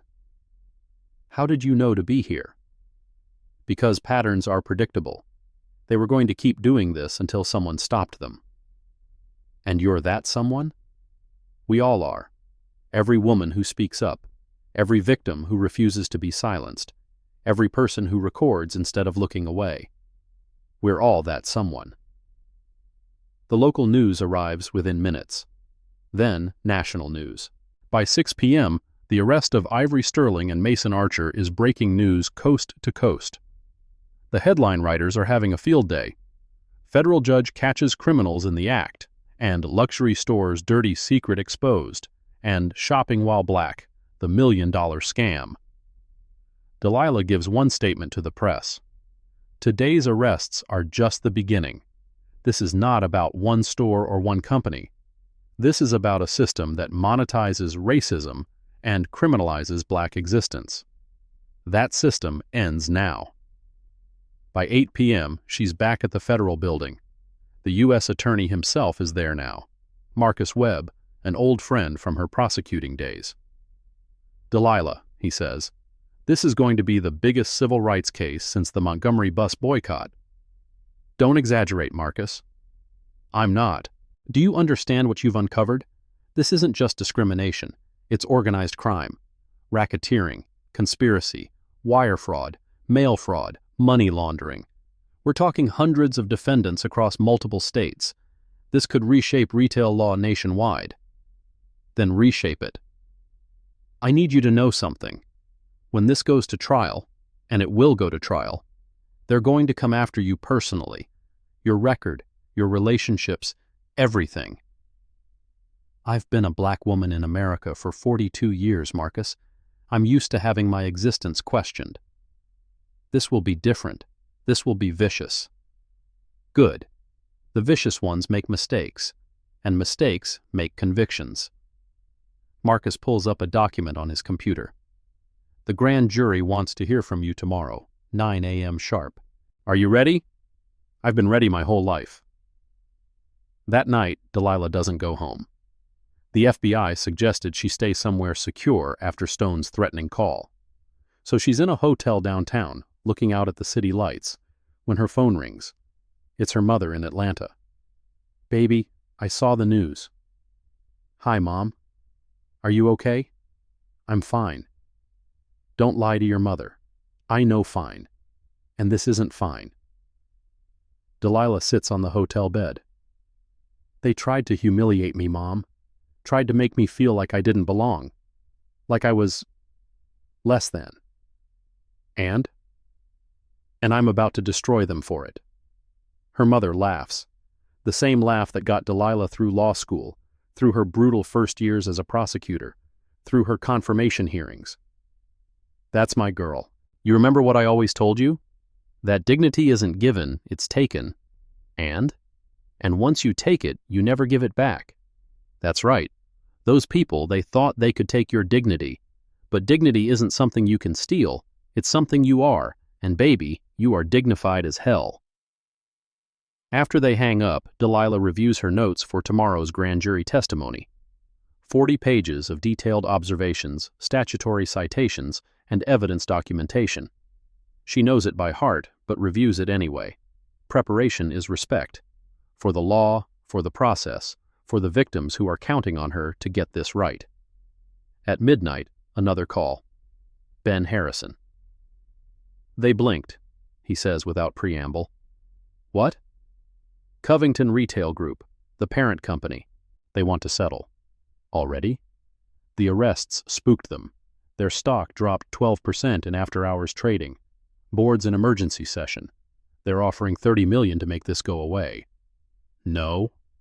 Delilah, no amount of money makes this go away, Ben. They don't get to buy their way out of accountability. What do you want? Full admission of wrongdoing. Termination of every employee involved. Lifetime bans from retail security for Stone and Gray. Federal monitoring for 10 years. Compensation for every victim. Not settlements. Compensation. And criminal prosecution for everyone involved. They'll never agree to that. Then we go to trial. And I'll sit on that witness stand for as long as it takes to explain exactly what they did and exactly why it matters. This could take years. I have years, do they? Ben chuckles. You know, most people would take the money and run. Most people haven't sat through sentencing hearings for teenagers caught with dime bags while watching corporations caught with millions walk free. I have. I'm done with that disparity. You're going to change the world, aren't you? No, just my little corner of it. Your little corner is the federal judiciary. Then I better make it count. The next morning, Delilah enters the federal courthouse through the secure entrance. No media here. Grand jury proceedings are secret. But the weight of what's about to happen sits on her shoulders like judicial robes. The grand jury room is full. 23 citizens, all staring at her as she takes the witness stand. The prosecutor, Sarah Martinez, begins with the easy questions. Name, occupation, date of incident. Then the real testimony begins. Judge Raven, please describe what happened when you entered Meridian Lux on Tuesday afternoon. Delilah speaks for 3 hours, every detail, every word said, every action taken. She plays the recording, shows the photos, explains the legal violations in terms the jurors can understand. They didn't just discriminate against me, she concludes. They ran a criminal enterprise that turned racism into profit. They destroyed lives for money. And they did it believing they'd never be caught because their victims were black women conditioned to expect injustice. A juror raises her hand. Your Honor, why didn't you identify yourself as a judge when this was happening? Because I shouldn't have to announce my profession to be treated with basic human dignity. The janitor deserves the same respect as the judge. The student deserves the same rights as the senator. The moment we start parsing humanity based on titles, we've already lost. Another juror. But wouldn't it have been easier to just tell them who you were? Easier for me, yes. But what about the next black woman, the one who isn't a judge? Should she just accept discrimination because she doesn't have a title to protect her? But you have power. You could have avoided all this. That's exactly why I couldn't avoid it. Power unused in the face of injustice is complicity. I had the power to expose this. That made it my responsibility. The questions continue. Some sympathetic, some skeptical, all probing. This is how justice works. Slowly, methodically, through facts and law, and the careful consideration of citizens who hold the power to indict. Judge Raven, one juror asks, do you really think this will change anything? Won't stores just find new ways to discriminate? Maybe. Probably. But that's not a reason to accept the current discrimination. Every step toward justice is worth taking, even if the journey is long, especially if the journey is long. At noon, Sarah asks her final question. Judge Raven, what do you hope comes from this? Delilah thinks about Monica Jefferson, too scared to fight back. About Diane Washington, humiliated at 67. About Asia, almost arrested yesterday. About her mother, who taught her that dignity was taken, not given. About every black girl who will walk into a store tomorrow. I hope for accountability, she says. Not just for these defendants, but for the system that enabled them. I hope for change, real change, not cosmetic diversity training and empty promises. But mostly, I hope for recognition that shopping while black isn't a crime, existing while black isn't suspicious, and demanding equality while black isn't causing a disturbance. She's dismissed at 12:47 p.m. By 2 p.m., the grand jury has returned indictments. 43 counts against 17 defendants. Federal crimes carrying potential sentences of decades in prison. By 3 p.m., the FBI is executing search warrants across 3 states. Computers, documents, and financial records seized from Covington Retail Group headquarters, Sentinel Protection Services, and the homes of every major player. By 4 p.m., Michael Stone is in custody. So is Captain Gray. So are 3 city council members, 2 police commanders, and Judge Richard Brennan, the first sitting judge arrested in Florida in 20 years. By 5 p.m., Covington Retail Group stock has dropped 40%. Trading is halted. By 6 p.m., Delilah is back in the hotel, watching the coverage on every channel. Ben Harrison calls. They want a deal now. Real deal. Everything you asked for. Everything? Admission of wrongdoing, termination of everyone involved, lifetime bans, federal monitoring, full compensation for victims. They'll even fund a nonprofit dedicated to fighting retail discrimination. Criminal prosecution? They can't control that, but they'll cooperate fully. Turn over everything. Testify against Stone and the others. How much for the victims? $100,000 minimum per incident. More for cases involving false arrest or prolonged detention. They're estimating total payout around $50 million. And me? $5 million. Plus attorney fees. Plus a written apology in every major newspaper. Delilah closes her eyes. $5 million for one afternoon of humiliation. How many women endured the same humiliation for nothing? How many paid them instead? I'll take $1, she says. What? $1. Nominal damages. I don't want their money. I want their accountability. Delilah, take the $5 million and add it to the Victim Compensation Fund. You're serious. I've been serious since Ivory Sterling told me I didn't belong in her store. Money isn't justice, Ben. It's just money. I want justice. You're either the most principled person I know or the craziest. Both. Definitely both. That night she can't sleep. Too much adrenaline, too much history happening too fast. She reviews the indictments on her laptop. United States v. Sterling, et al. Her name is all over it. Victim 1, they call her in the filing, though everyone knows who Victim 1 is. At 2 a.m. her phone buzzes. Text from an unknown number. You think you've won. This isn't over. She screenshots it. Forwards to the FBI. They'll trace it, find another fool who thinks intimidation works on someone who's faced down drug cartels and organized crime. At 3 a.m., another text. Different number. Thank you. My daughter was victim 27. We never thought anyone would care. She doesn't screenshot this one, just holds her phone and reads it again, and again. This is why. Not for the justice she can measure in convictions and sentences, but for victim 27 and her mother who thought no one would care. For all the victims numbered and unnumbered who thought their humiliation was just the price of being black in America. Morning comes too soon. Delilah has court, her actual job, presiding over other people's cases. She arrives early, enters through the judge's entrance. Her clerk, James, is already there. Your Honor, he says carefully, there are some logistical issues. Such as? 3 of today's cases involve Sentinel security contracts. 2 involve Covington retail properties. 1 defendant is represented by the same firm representing Meridian Lux. I'll recuse myself from all of them.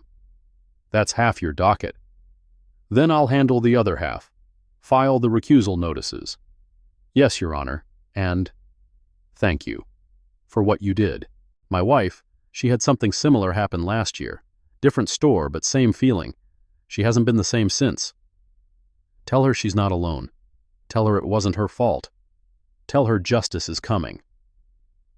Delilah puts on her robes, the same black robes that mark her as a guardian of justice, the same robes that didn't protect her from discrimination, but gave her the knowledge to fight it. She enters the courtroom. All rise, the bailiff announces. The Honorable Delilah Raven presiding. Everyone stands. The lawyers, the defendants, the observers.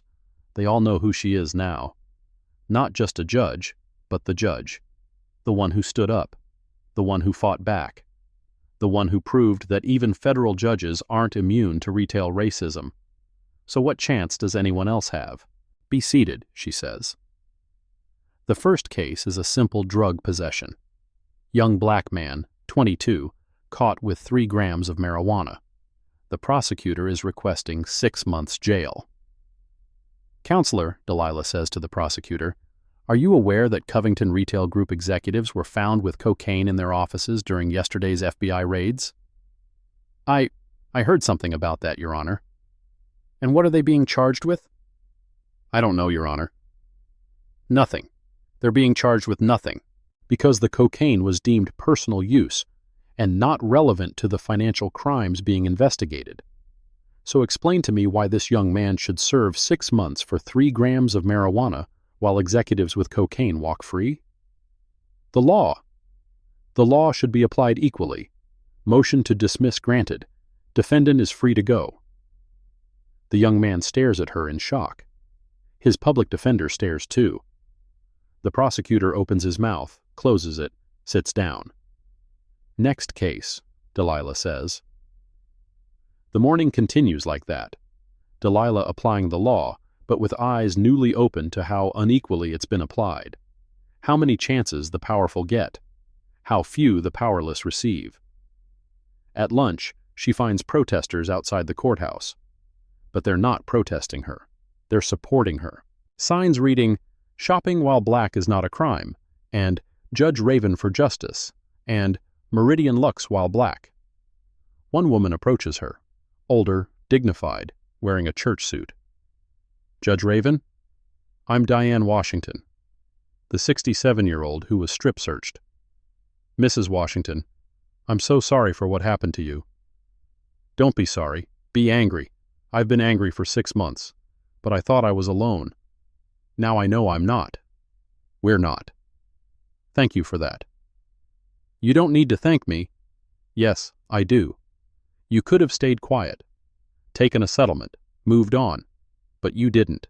You stood up for all of us. We're all standing up together. No, you stood first. That matters." That afternoon, back in court, Delilah presides over a contract dispute between 2 corporations. Millions of dollars at stake. Both sides represented by white shoe law firms. She listens to their arguments about breached obligations and damaged reputations and financial losses. "Counselors," she says when they're done, "you're arguing about money. Just money. No one's humanity was violated. No one's dignity was destroyed. No one was made to feel like they didn't belong in their own community. Keep that in perspective." They stare at her. She's gone off script. Judges aren't supposed to editorialize about humanity during contract disputes. The motion for summary judgment is denied. This goes to trial. Maybe a jury will care more about your client's money than I do right now. After court, James approaches her. "Your Honor, that was inappropriate. I was going to say awesome. But yeah, probably inappropriate too. James, I just watched a corporation try to destroy me for shopping. You'll forgive me if I'm less sympathetic to corporate complaints right now. The Judicial Review Board might not be so forgiving.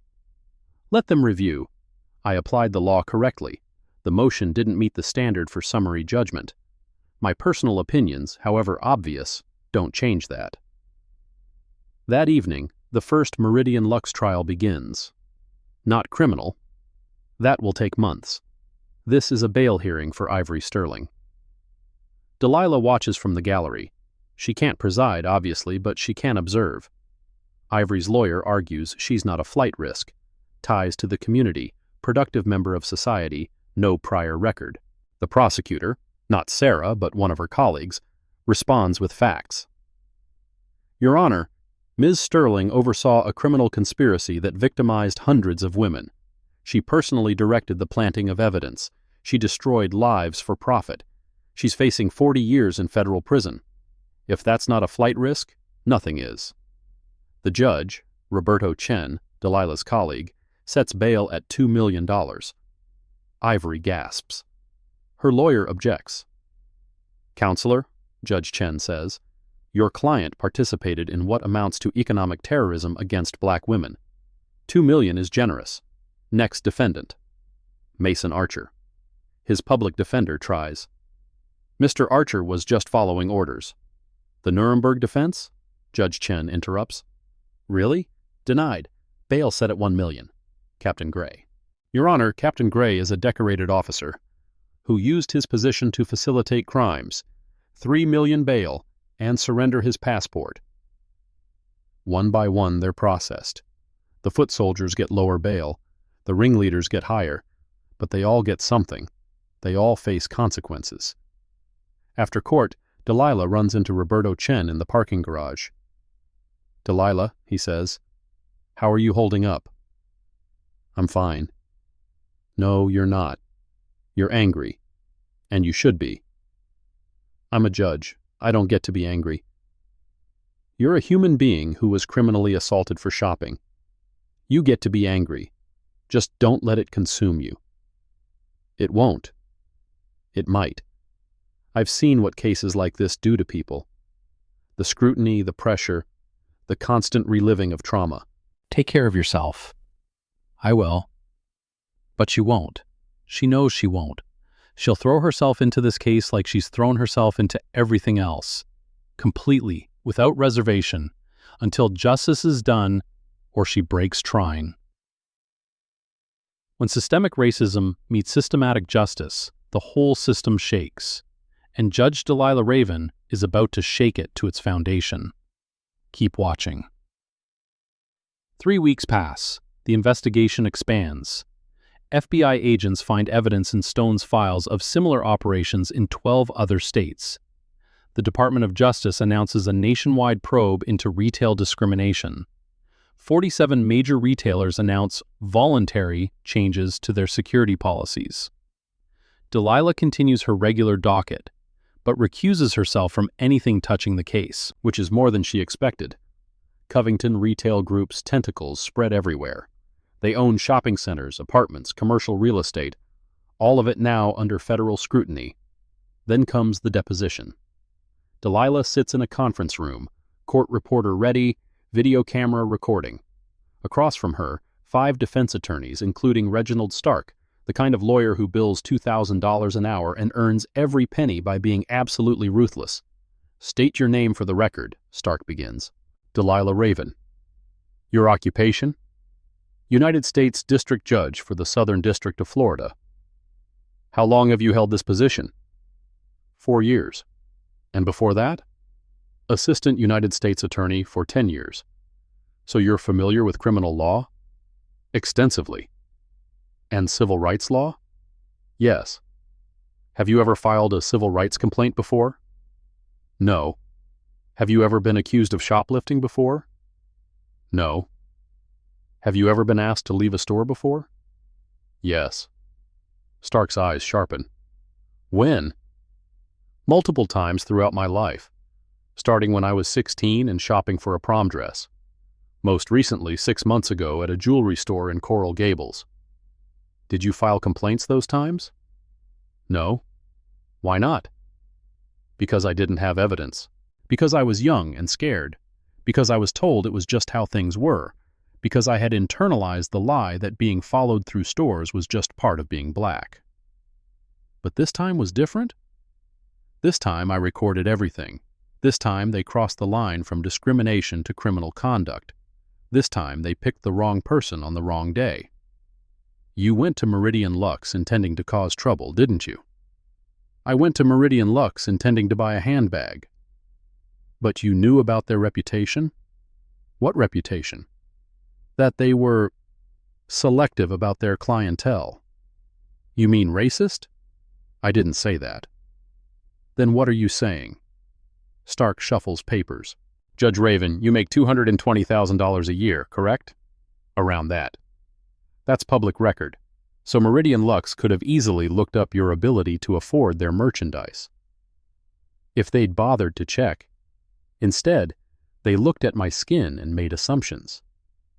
You're assuming their motivations. I'm repeating what Ivory Sterling said on recording. That I don't belong there. That you people always cause trouble. that they don't serve everyone. These aren't assumptions. They're admissions. You've held yourself out as a victim, but aren't you really an opportunist? Excuse me?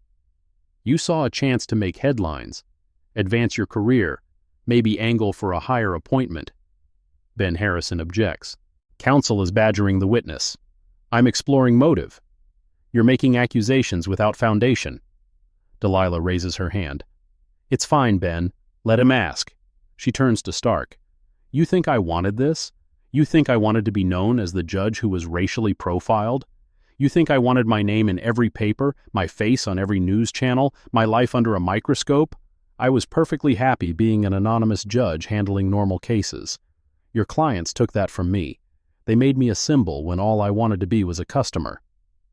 A customer who happened to be recording everything. Yes, because I'm a black woman in America. We learn to document everything because people like you always claim we're lying. People like me? People who defend discrimination by attacking its victims. Stark's face reddens. Judge Raven, have you ever been treated for mental health issues? Relevance, Ben interjects, goes to perception and credibility. I've seen a therapist, Delilah says calmly, after particularly difficult cases, after sending young people to prison for crimes born of poverty while watching wealthy defendants buy their way to freedom. It's called having a conscience. Your clients should try it. Have you ever been prescribed psychiatric medication? Have your clients? Because falsely imprisoning innocent women for profit suggests some serious psychological issues. Please answer the question. No, I have never been prescribed psychiatric medication. Have you? Because defending apartheid retail policies might require some mood stabilizers. Stark slams his hand on the table. This is exactly the kind of hostility that black women are accused of when we don't submit to abuse? Yes, I'm familiar with the playbook. The deposition continues for 6 hours. Every aspect of Delilah's life examined. Her finances, her relationships, her judicial record, her social media. Looking for something, anything, to discredit her. They find nothing, because there's nothing to find. Delilah's life has been deliberately boring. Work, home, occasional dinners with other judges. No scandals, no secrets, no skeletons. Just a black woman who worked twice as hard for half the recognition and thought that would be enough. One final question, Stark says as the sun sets outside. If you could do it over, would you handle things differently? Delilah thinks about the question, about the easy lie of saying yes, she'd have identified herself, avoided confrontation, sought peaceful resolution. Yes, she says. Stark looks surprised. You would?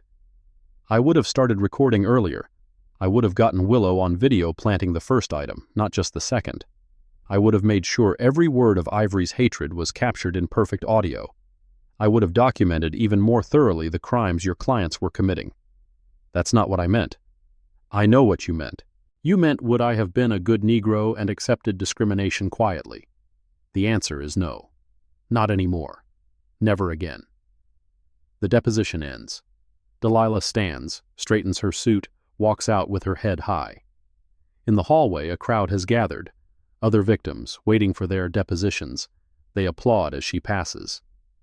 Outside, the media waits. Judge Raven, how did it go? Justice is a process, she says. Today was part of that process. Do you think you'll win? We've already won. The discrimination has been exposed. The perpetrators arrested. The system challenged. Everything else is just paperwork. That night, she finally goes home. Her real home, not the hotel. FBI says the threat level has decreased. The main conspirators are in custody or on bail with monitoring. She's as safe as she'll ever be. Her house feels different, smaller somehow. Or maybe she's bigger. Maybe standing up made her expand beyond these walls. Her phone rings. It's her mother. I'm proud of you, baby. Thanks, Mom. Your father would have been proud, too. Delilah's throat tightens. Her father died when she was in law school. Heart attack at 53. Stress of being a black man in corporate America, the doctors said. The constant code switching, the eternal vigilance, the daily microaggressions. It killed him as surely as any bullet. He always said the law would change things, her mother continues, that his daughter, the lawyer, would make the world fair. It's not fair yet. No, but it's fairer than yesterday, and tomorrow it'll be fairer than today. That's how change works, baby. One case at a time, one stand at a time, one brave woman at a time. After they hang up, Delilah sits in her dark kitchen and cries. For the first time since this started, she lets herself feel the weight of it, the humiliation of being treated like a thief, the fear when Mason searched her bag, the rage when she realized how many women before her had suffered the same. She cries for them. For Monica, who paid $5,000 she didn't have. For Diane, who was strip-searched at 67. For Asia, who almost became victim 48. For all the women whose names she'll never know who paid the price for shopping while black. Then she stops crying, washes her face, opens her laptop, and gets back to work. Because tomorrow is the preliminary hearing. Tomorrow, a judge will decide if there's enough evidence to proceed to trial. Tomorrow, the real fight begins. She reviews every document, every testimony, every piece of evidence. By 3 a.m., she's memorized it all. By 5 a.m., she's written a 30-page memo for the prosecutors highlighting key arguments and potential defense strategies. At 7 a.m., she puts on her best suit, the navy one that makes her look like authority itself. Drives to the courthouse, takes her seat in the gallery. The courtroom is packed. Media, victims, civil rights organizations, curious citizens. All here to witness what happens when discrimination meets documentation. Judge Patricia Kim presiding. Delilah knows her by reputation. Tough, fair, takes no bullshit from anyone. United States versus Sterling et al., the clerk announces. The court will hear arguments on the motion to dismiss. Stark stands. Your Honor, the defense moves to dismiss all charges. The government has failed to establish probable cause for criminal conspiracy. What we have here are employment disputes, possibly civil matters, but not criminal conduct. The prosecutor, Sarah Martinez, stands. Your Honor, we have 47 documented instances of false imprisonment.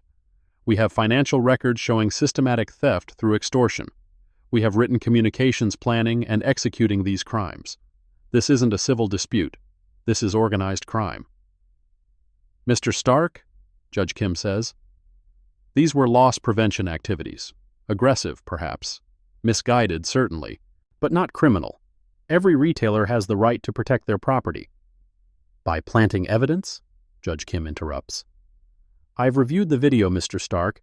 Your client's employee clearly places an item in the victim's bag. That video is ambiguous. No, it's not. I have eyes. Continue. Even if individual employees acted inappropriately, that doesn't establish a conspiracy. What about the emails? Quote, another good catch today. Should be good for at least 5,000. That sounds like conspiracy to me. That could mean anything. It could. But combined with the pattern of only targeting black women, the financial records showing payments, and the testimony of multiple victims, it means conspiracy. Ms. Martinez? Sarah stands. Your Honor, we have overwhelming evidence of a criminal enterprise designed to extort money from black women through false accusations and planted evidence. This case must proceed to trial. Judge Kim nods. I agree. The motion to dismiss is denied. This case will proceed to trial on all counts. Trial date is set for 6 months from today. Bail conditions remain in effect. Stark objects. Your Honor, 6 months is insufficient time to prepare. Then you better work quickly. These victims have waited long enough for justice. The gavel comes down. It's happening. Really happening. Federal criminal trial for retail discrimination. Outside the courthouse, Sarah finds Delilah. We did it. We're going to trial. We got past the first hurdle. The race isn't won. No, but we're running it. That afternoon, Delilah's phone rings. Unknown number. Judge Raven, this is Michael Stone. Mr. Stone, calling to threaten me again? Calling to make a deal. I don't make deals with criminals. Everyone makes deals, even judges. Try me. I have information about other operations, other cities, names, dates, financial records, enough to expose discrimination in 200 stores across the country. And I'll provide it all, in exchange for immunity. You want immunity after destroying hundreds of lives? I want to avoid dying in prison. I'm 73 years old. Even minimum sentence means life for me. You should have thought of that before monetizing racism. Judge Raven, we both know how the system works. Information is currency. I have information worth millions in settlements and maybe thousands of victims getting justice. You really want to pass that up for the satisfaction of seeing me in prison? Delilah thinks. As a judge, she knows he's right. Cooperation deals are how big cases get made. But as a victim, she wants him to rot. That's not my decision, she finally says. Talk to the prosecutors. I'm talking to you. You're the one they'll listen to. I'm one victim among hundreds. You're the victim that matters. The federal judge. The one with power. If you say deal, they'll deal. And if I say no deal, then I take my chances at trial, and those 200 stores keep doing what they're doing. Your choice, Judge. Personal vengeance or systemic justice. He hangs up.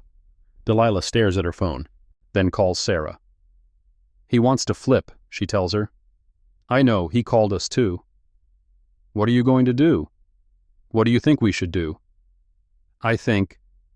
Delilah pauses. Thinks about her father, killed by 1,000 cuts of discrimination. Thinks about every black girl who'll walk into a store tomorrow. I think systemic justice matters more than personal vengeance. Make the deal, but make him pay in other ways. Such as? Full allocution. He admits everything, in detail, in open court. Financial forfeiture, every penny he made from this scheme. Lifetime ban from any security or law enforcement work. And he testifies against everyone else, no exceptions. He'll never agree to that. He will, because the alternative is dying in prison, and men like Michael Stone are survivors above all else. 3 days later, the deal is done. Stone flips, provides everything. Names, dates, financials, communications. The FBI arrests 137 more people across 12 states. The story goes national, then international. The United Nations issues a statement about retail discrimination in America. The NAACP announces a nationwide boycott of complicit stores. Black Friday becomes Black Dignity Day, with protests at malls across the country. And through it all, Delilah keeps working. Her regular cases, her judicial duties, her quiet preparation for the trial that will define not just her career, but possibly American retail law for generations. 6 months pass slowly and quickly simultaneously. The trial approaches like a freight train. The defense files motion after motion, all denied. They demand a change of venue, denied. They claim prejudicial publicity, denied. They argue judicial bias because Judge Kim is also a woman of color, denied and sanctioned for the suggestion. The night before trial, Delilah can't sleep. She walks through her house looking at pictures, her law school graduation, her swearing in as a prosecutor, her confirmation as a federal judge, all those milestones leading to tomorrow. Her phone buzzes. Text from Patricia Williams. Whatever happens, you've already won. You stood up. That matters. Another from her mother. Your father is watching, baby. Make him proud. Another from Monica Jefferson. Thank you for giving me courage to testify tomorrow. And another. And another. Hundreds of women she's never met, thanking her for standing up, for fighting back, for proving that dignity could be defended. At 5 a.m., she stops trying to sleep. Showers, dresses, drives to the courthouse in the dark, parks in her reserved spot, sits in her car watching the sun rise over Miami. This is it. The day that started in a luxury boutique with a manager telling her she didn't belong. The day that will end with a jury deciding if discrimination is still acceptable in America. She enters through the public entrance this time, goes through security like everyone else, takes her seat in the gallery. The courtroom fills, every seat taken. Overflow rooms set up with video feeds. "All rise," the bailiff calls. Judge Patricia Kim enters. "Be seated. United States versus Sterling et al. Are we ready to proceed?" "Ready for the government," Sarah says. "Ready for the defense," Stark says. "Then let's begin." Sarah's opening statement is masterful. She lays out the conspiracy simply, clearly, with devastating precision.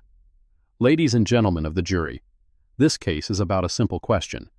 Is shopping while black a crime? The defendants thought it was. They built a business model on that belief. They destroyed lives for profit, and now they must face justice. Stark's opening is what Delilah expected. Blame rogue employees. Claim misunderstandings. Appeal to fear.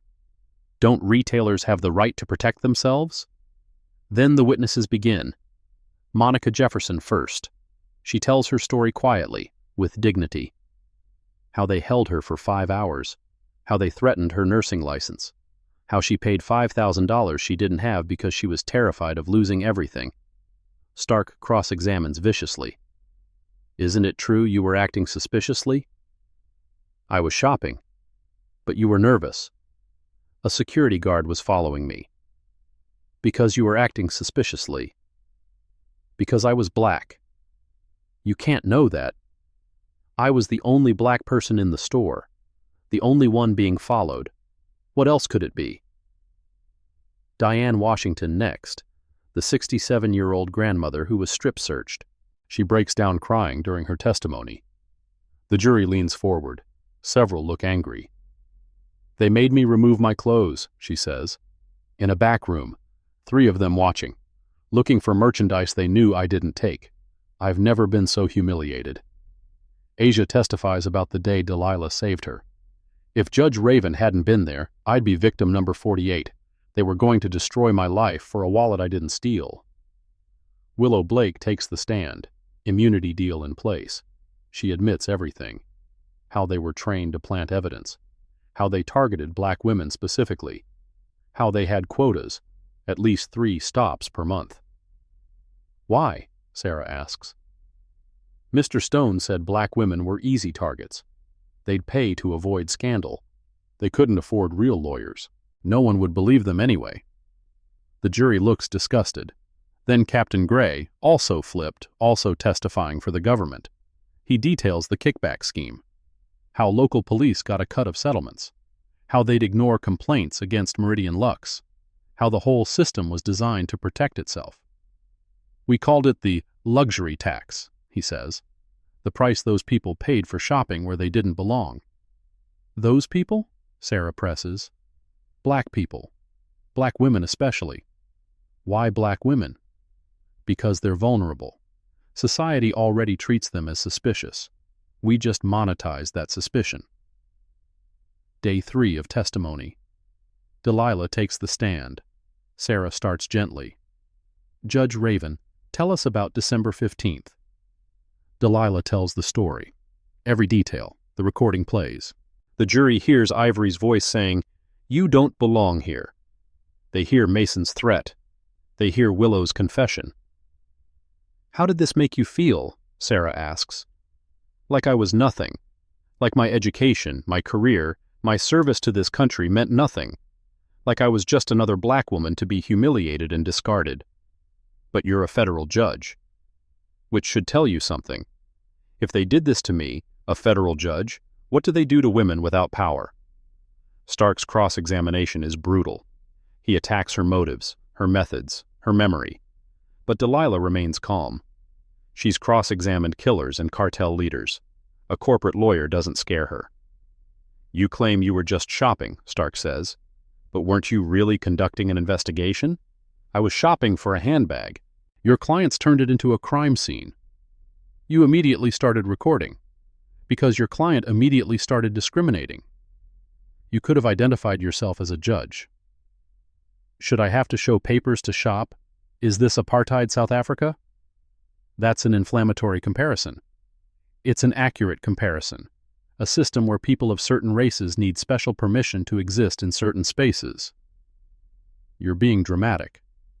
I'm being accurate. Your clients ran a criminal enterprise based on racial classification.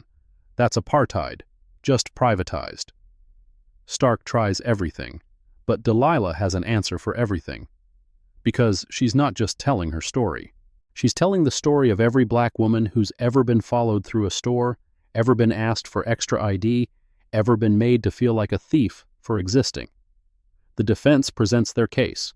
Character witnesses saying Ivory was a good person. Experts claiming retail theft is a serious problem. Former employees saying they never saw discrimination. Sarah destroys them all on cross.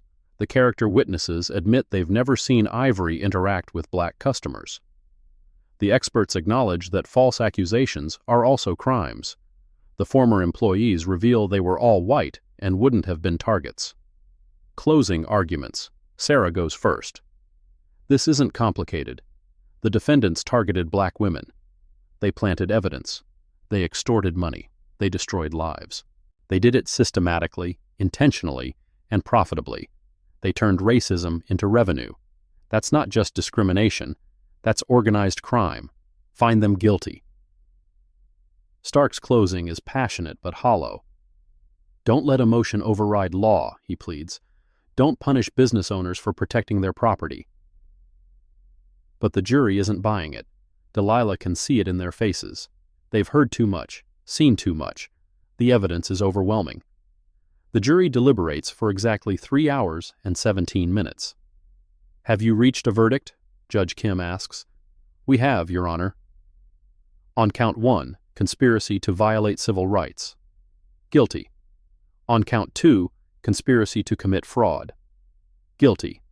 On count 3, racketeering. Guilty. Guilty. Guilty. Guilty. 43 counts. All guilty. Ivory Sterling collapses. Mason Archer stares straight ahead. Carter Norbert puts his head in his hands. Sentencing in 30 days, Judge Kim announces. Defendants will be remanded to custody immediately. They're led out in handcuffs, the same kind they threatened Delilah with, the same kind they used on innocent women for years. Outside the courthouse, the crowd erupts, cheering, crying, singing, "We shall overcome."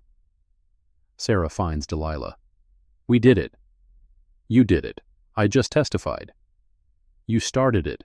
None of this happens without you. The media surrounds them. Judge Raven, how do you feel? Like justice was served. Not perfectly, not completely, but served. What's next? The civil trial. The real change comes from the civil trial. Will you testify again? As many times as it takes. What would you say to other women facing discrimination? Delilah looks directly into the cameras. Document everything. Speak up. Fight back. You're not crazy. You're not overreacting. You're not causing trouble. You're demanding dignity. And dignity is always worth fighting for.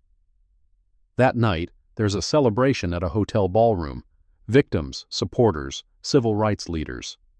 Delilah tries to leave early, but people keep stopping her, thanking her, telling their own stories, asking for pictures. You're a hero, one young woman says. No, Delilah responds. I'm just someone who got tired of accepting the unacceptable. She finally escapes around midnight, drives home in silence, parks in her driveway, sits in her car for a moment, processing. It's over. But it's not over. The criminal trial is done, but the civil trial remains. 30 days until sentencing. Years of appeals ahead. The individual battle is won, but the war against retail racism continues. Inside, she pours a glass of wine, opens her laptop, checks her email. One stands out. From the Chief Justice of the United States. Judge Raven, I've been following your case. Your courage in standing up to discrimination while maintaining judicial integrity is commendable.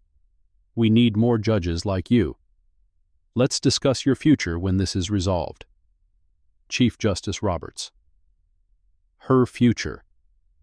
She hadn't thought about her future beyond tomorrow's docket, next week's hearings, next month's sentencing, but now she does. Maybe the 11th Circuit Court of Appeals. Maybe eventually the Supreme Court. The first black woman from Florida to... No. She stops herself. That's not why she did this. She did this because Ivory Sterling told her she didn't belong.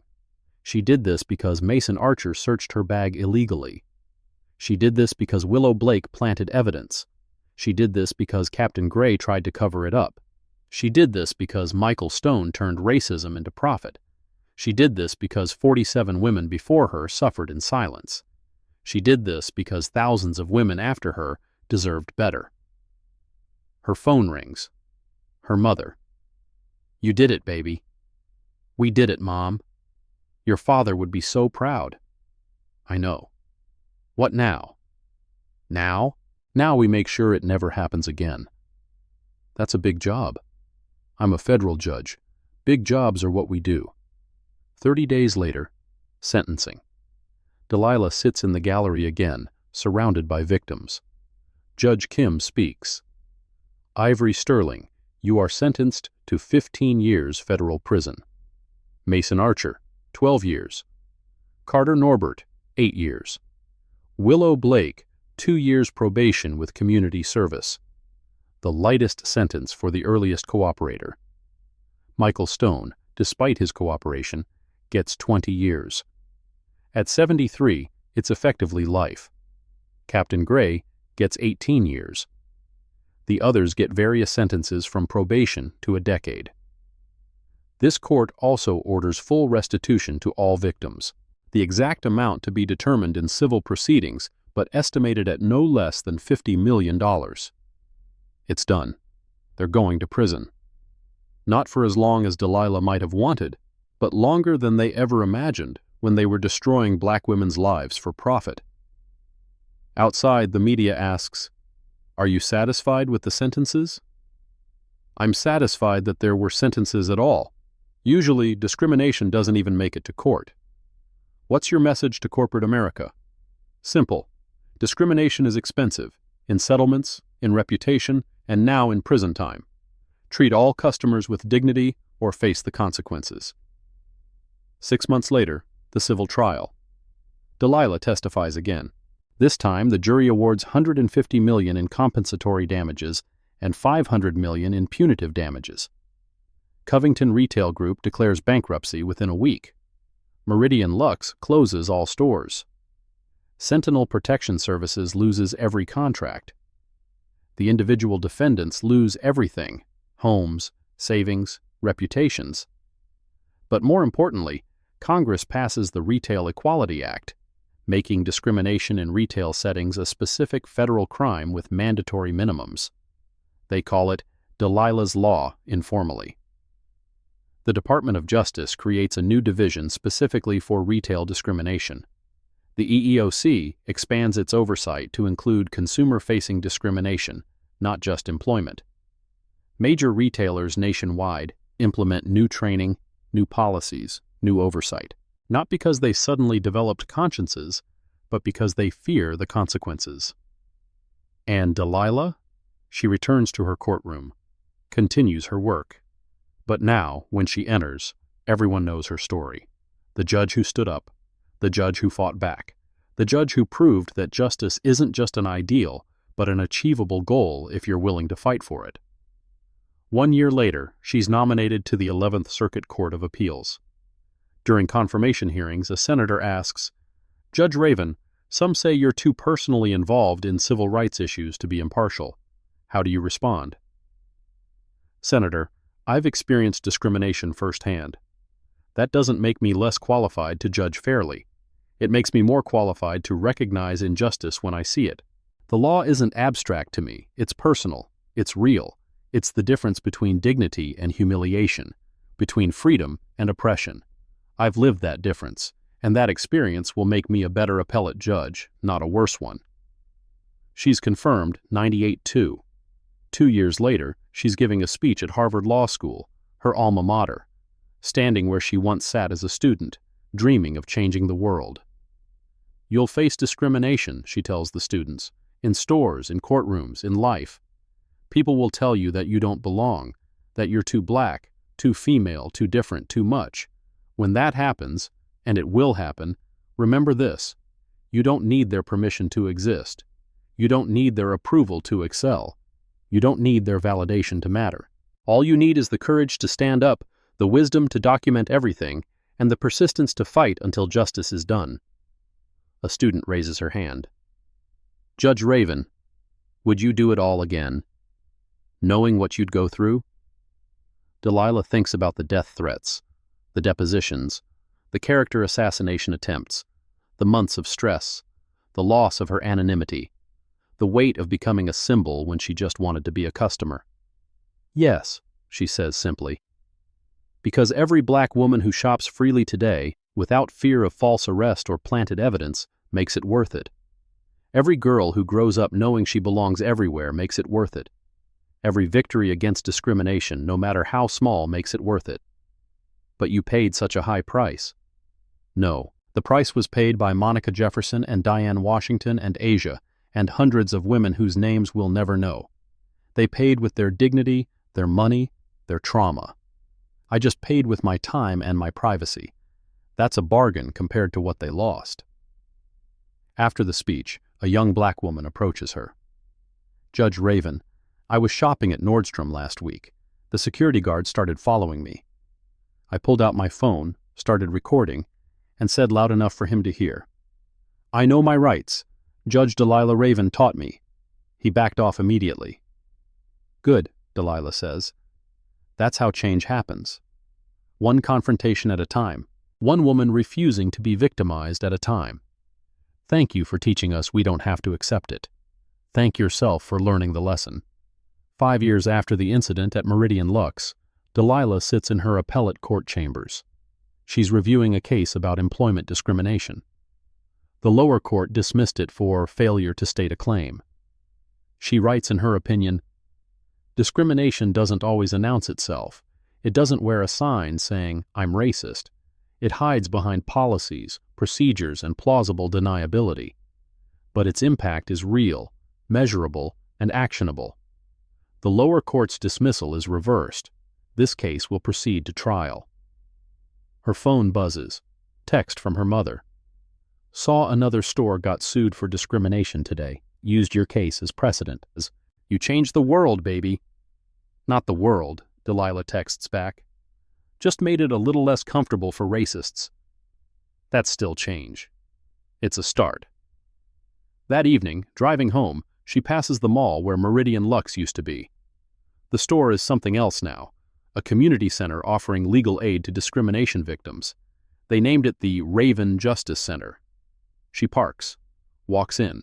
The walls are covered with photos and stories of women who fought back. Her photo is there too, from that day at Meridian Lux, phone in hand, standing her ground. Below it, a plaque. Judge Delilah Raven stood here and said, no more. Because of her courage, shopping while black is no longer a crime. It never should have been. A woman recognizes her. Judge Raven, my daughter is applying to law school because of you. Tell her it's hard work. She knows. She says if you could take down an entire discrimination network, she can handle law school. She's right. Delilah walks back to her car. Sits for a moment, looking at the space where Meridian Lux used to be, where Ivory Sterling once told her she didn't belong, where Mason Archer searched her bag, where Willow Blake planted evidence, where her life changed forever. They thought they were humiliating just another black woman. They were wrong. They were creating a revolution. And revolutions, Delilah knows, don't end with one victory. They continue until justice isn't exceptional but expected, until dignity isn't demanded but assumed, until belonging isn't questioned but guaranteed. She drives home, knowing tomorrow she'll wake up and continue the work. Another case, another injustice to address, another step toward the world her father dreamed of, the world where his daughter could shop, work, and exist without having to prove she belonged. That world isn't here yet, but it's closer than it was. And tomorrow, she'll make it closer still, one case at a time, one stand at a time, one act of courage at a time. Until justice isn't just a word on courthouse walls, but a reality in every store, every street, every space where Black women dare to exist. The phone rings. Unknown number. She answers. Judge Raven, this is Tamara Williams. I'm a law student at Howard. I was just discriminated against at a high-end restaurant. They said they were fully booked, but I can see empty tables. I'm recording everything. What should I do? Keep recording. State clearly that you believe you're being discriminated against based on race. Ask for the manager's name. Ask for the corporate contact. Document every word, every excuse. Then file complaints with the EEOC, the DOJ Civil Rights Division, and your local Human Rights Commission.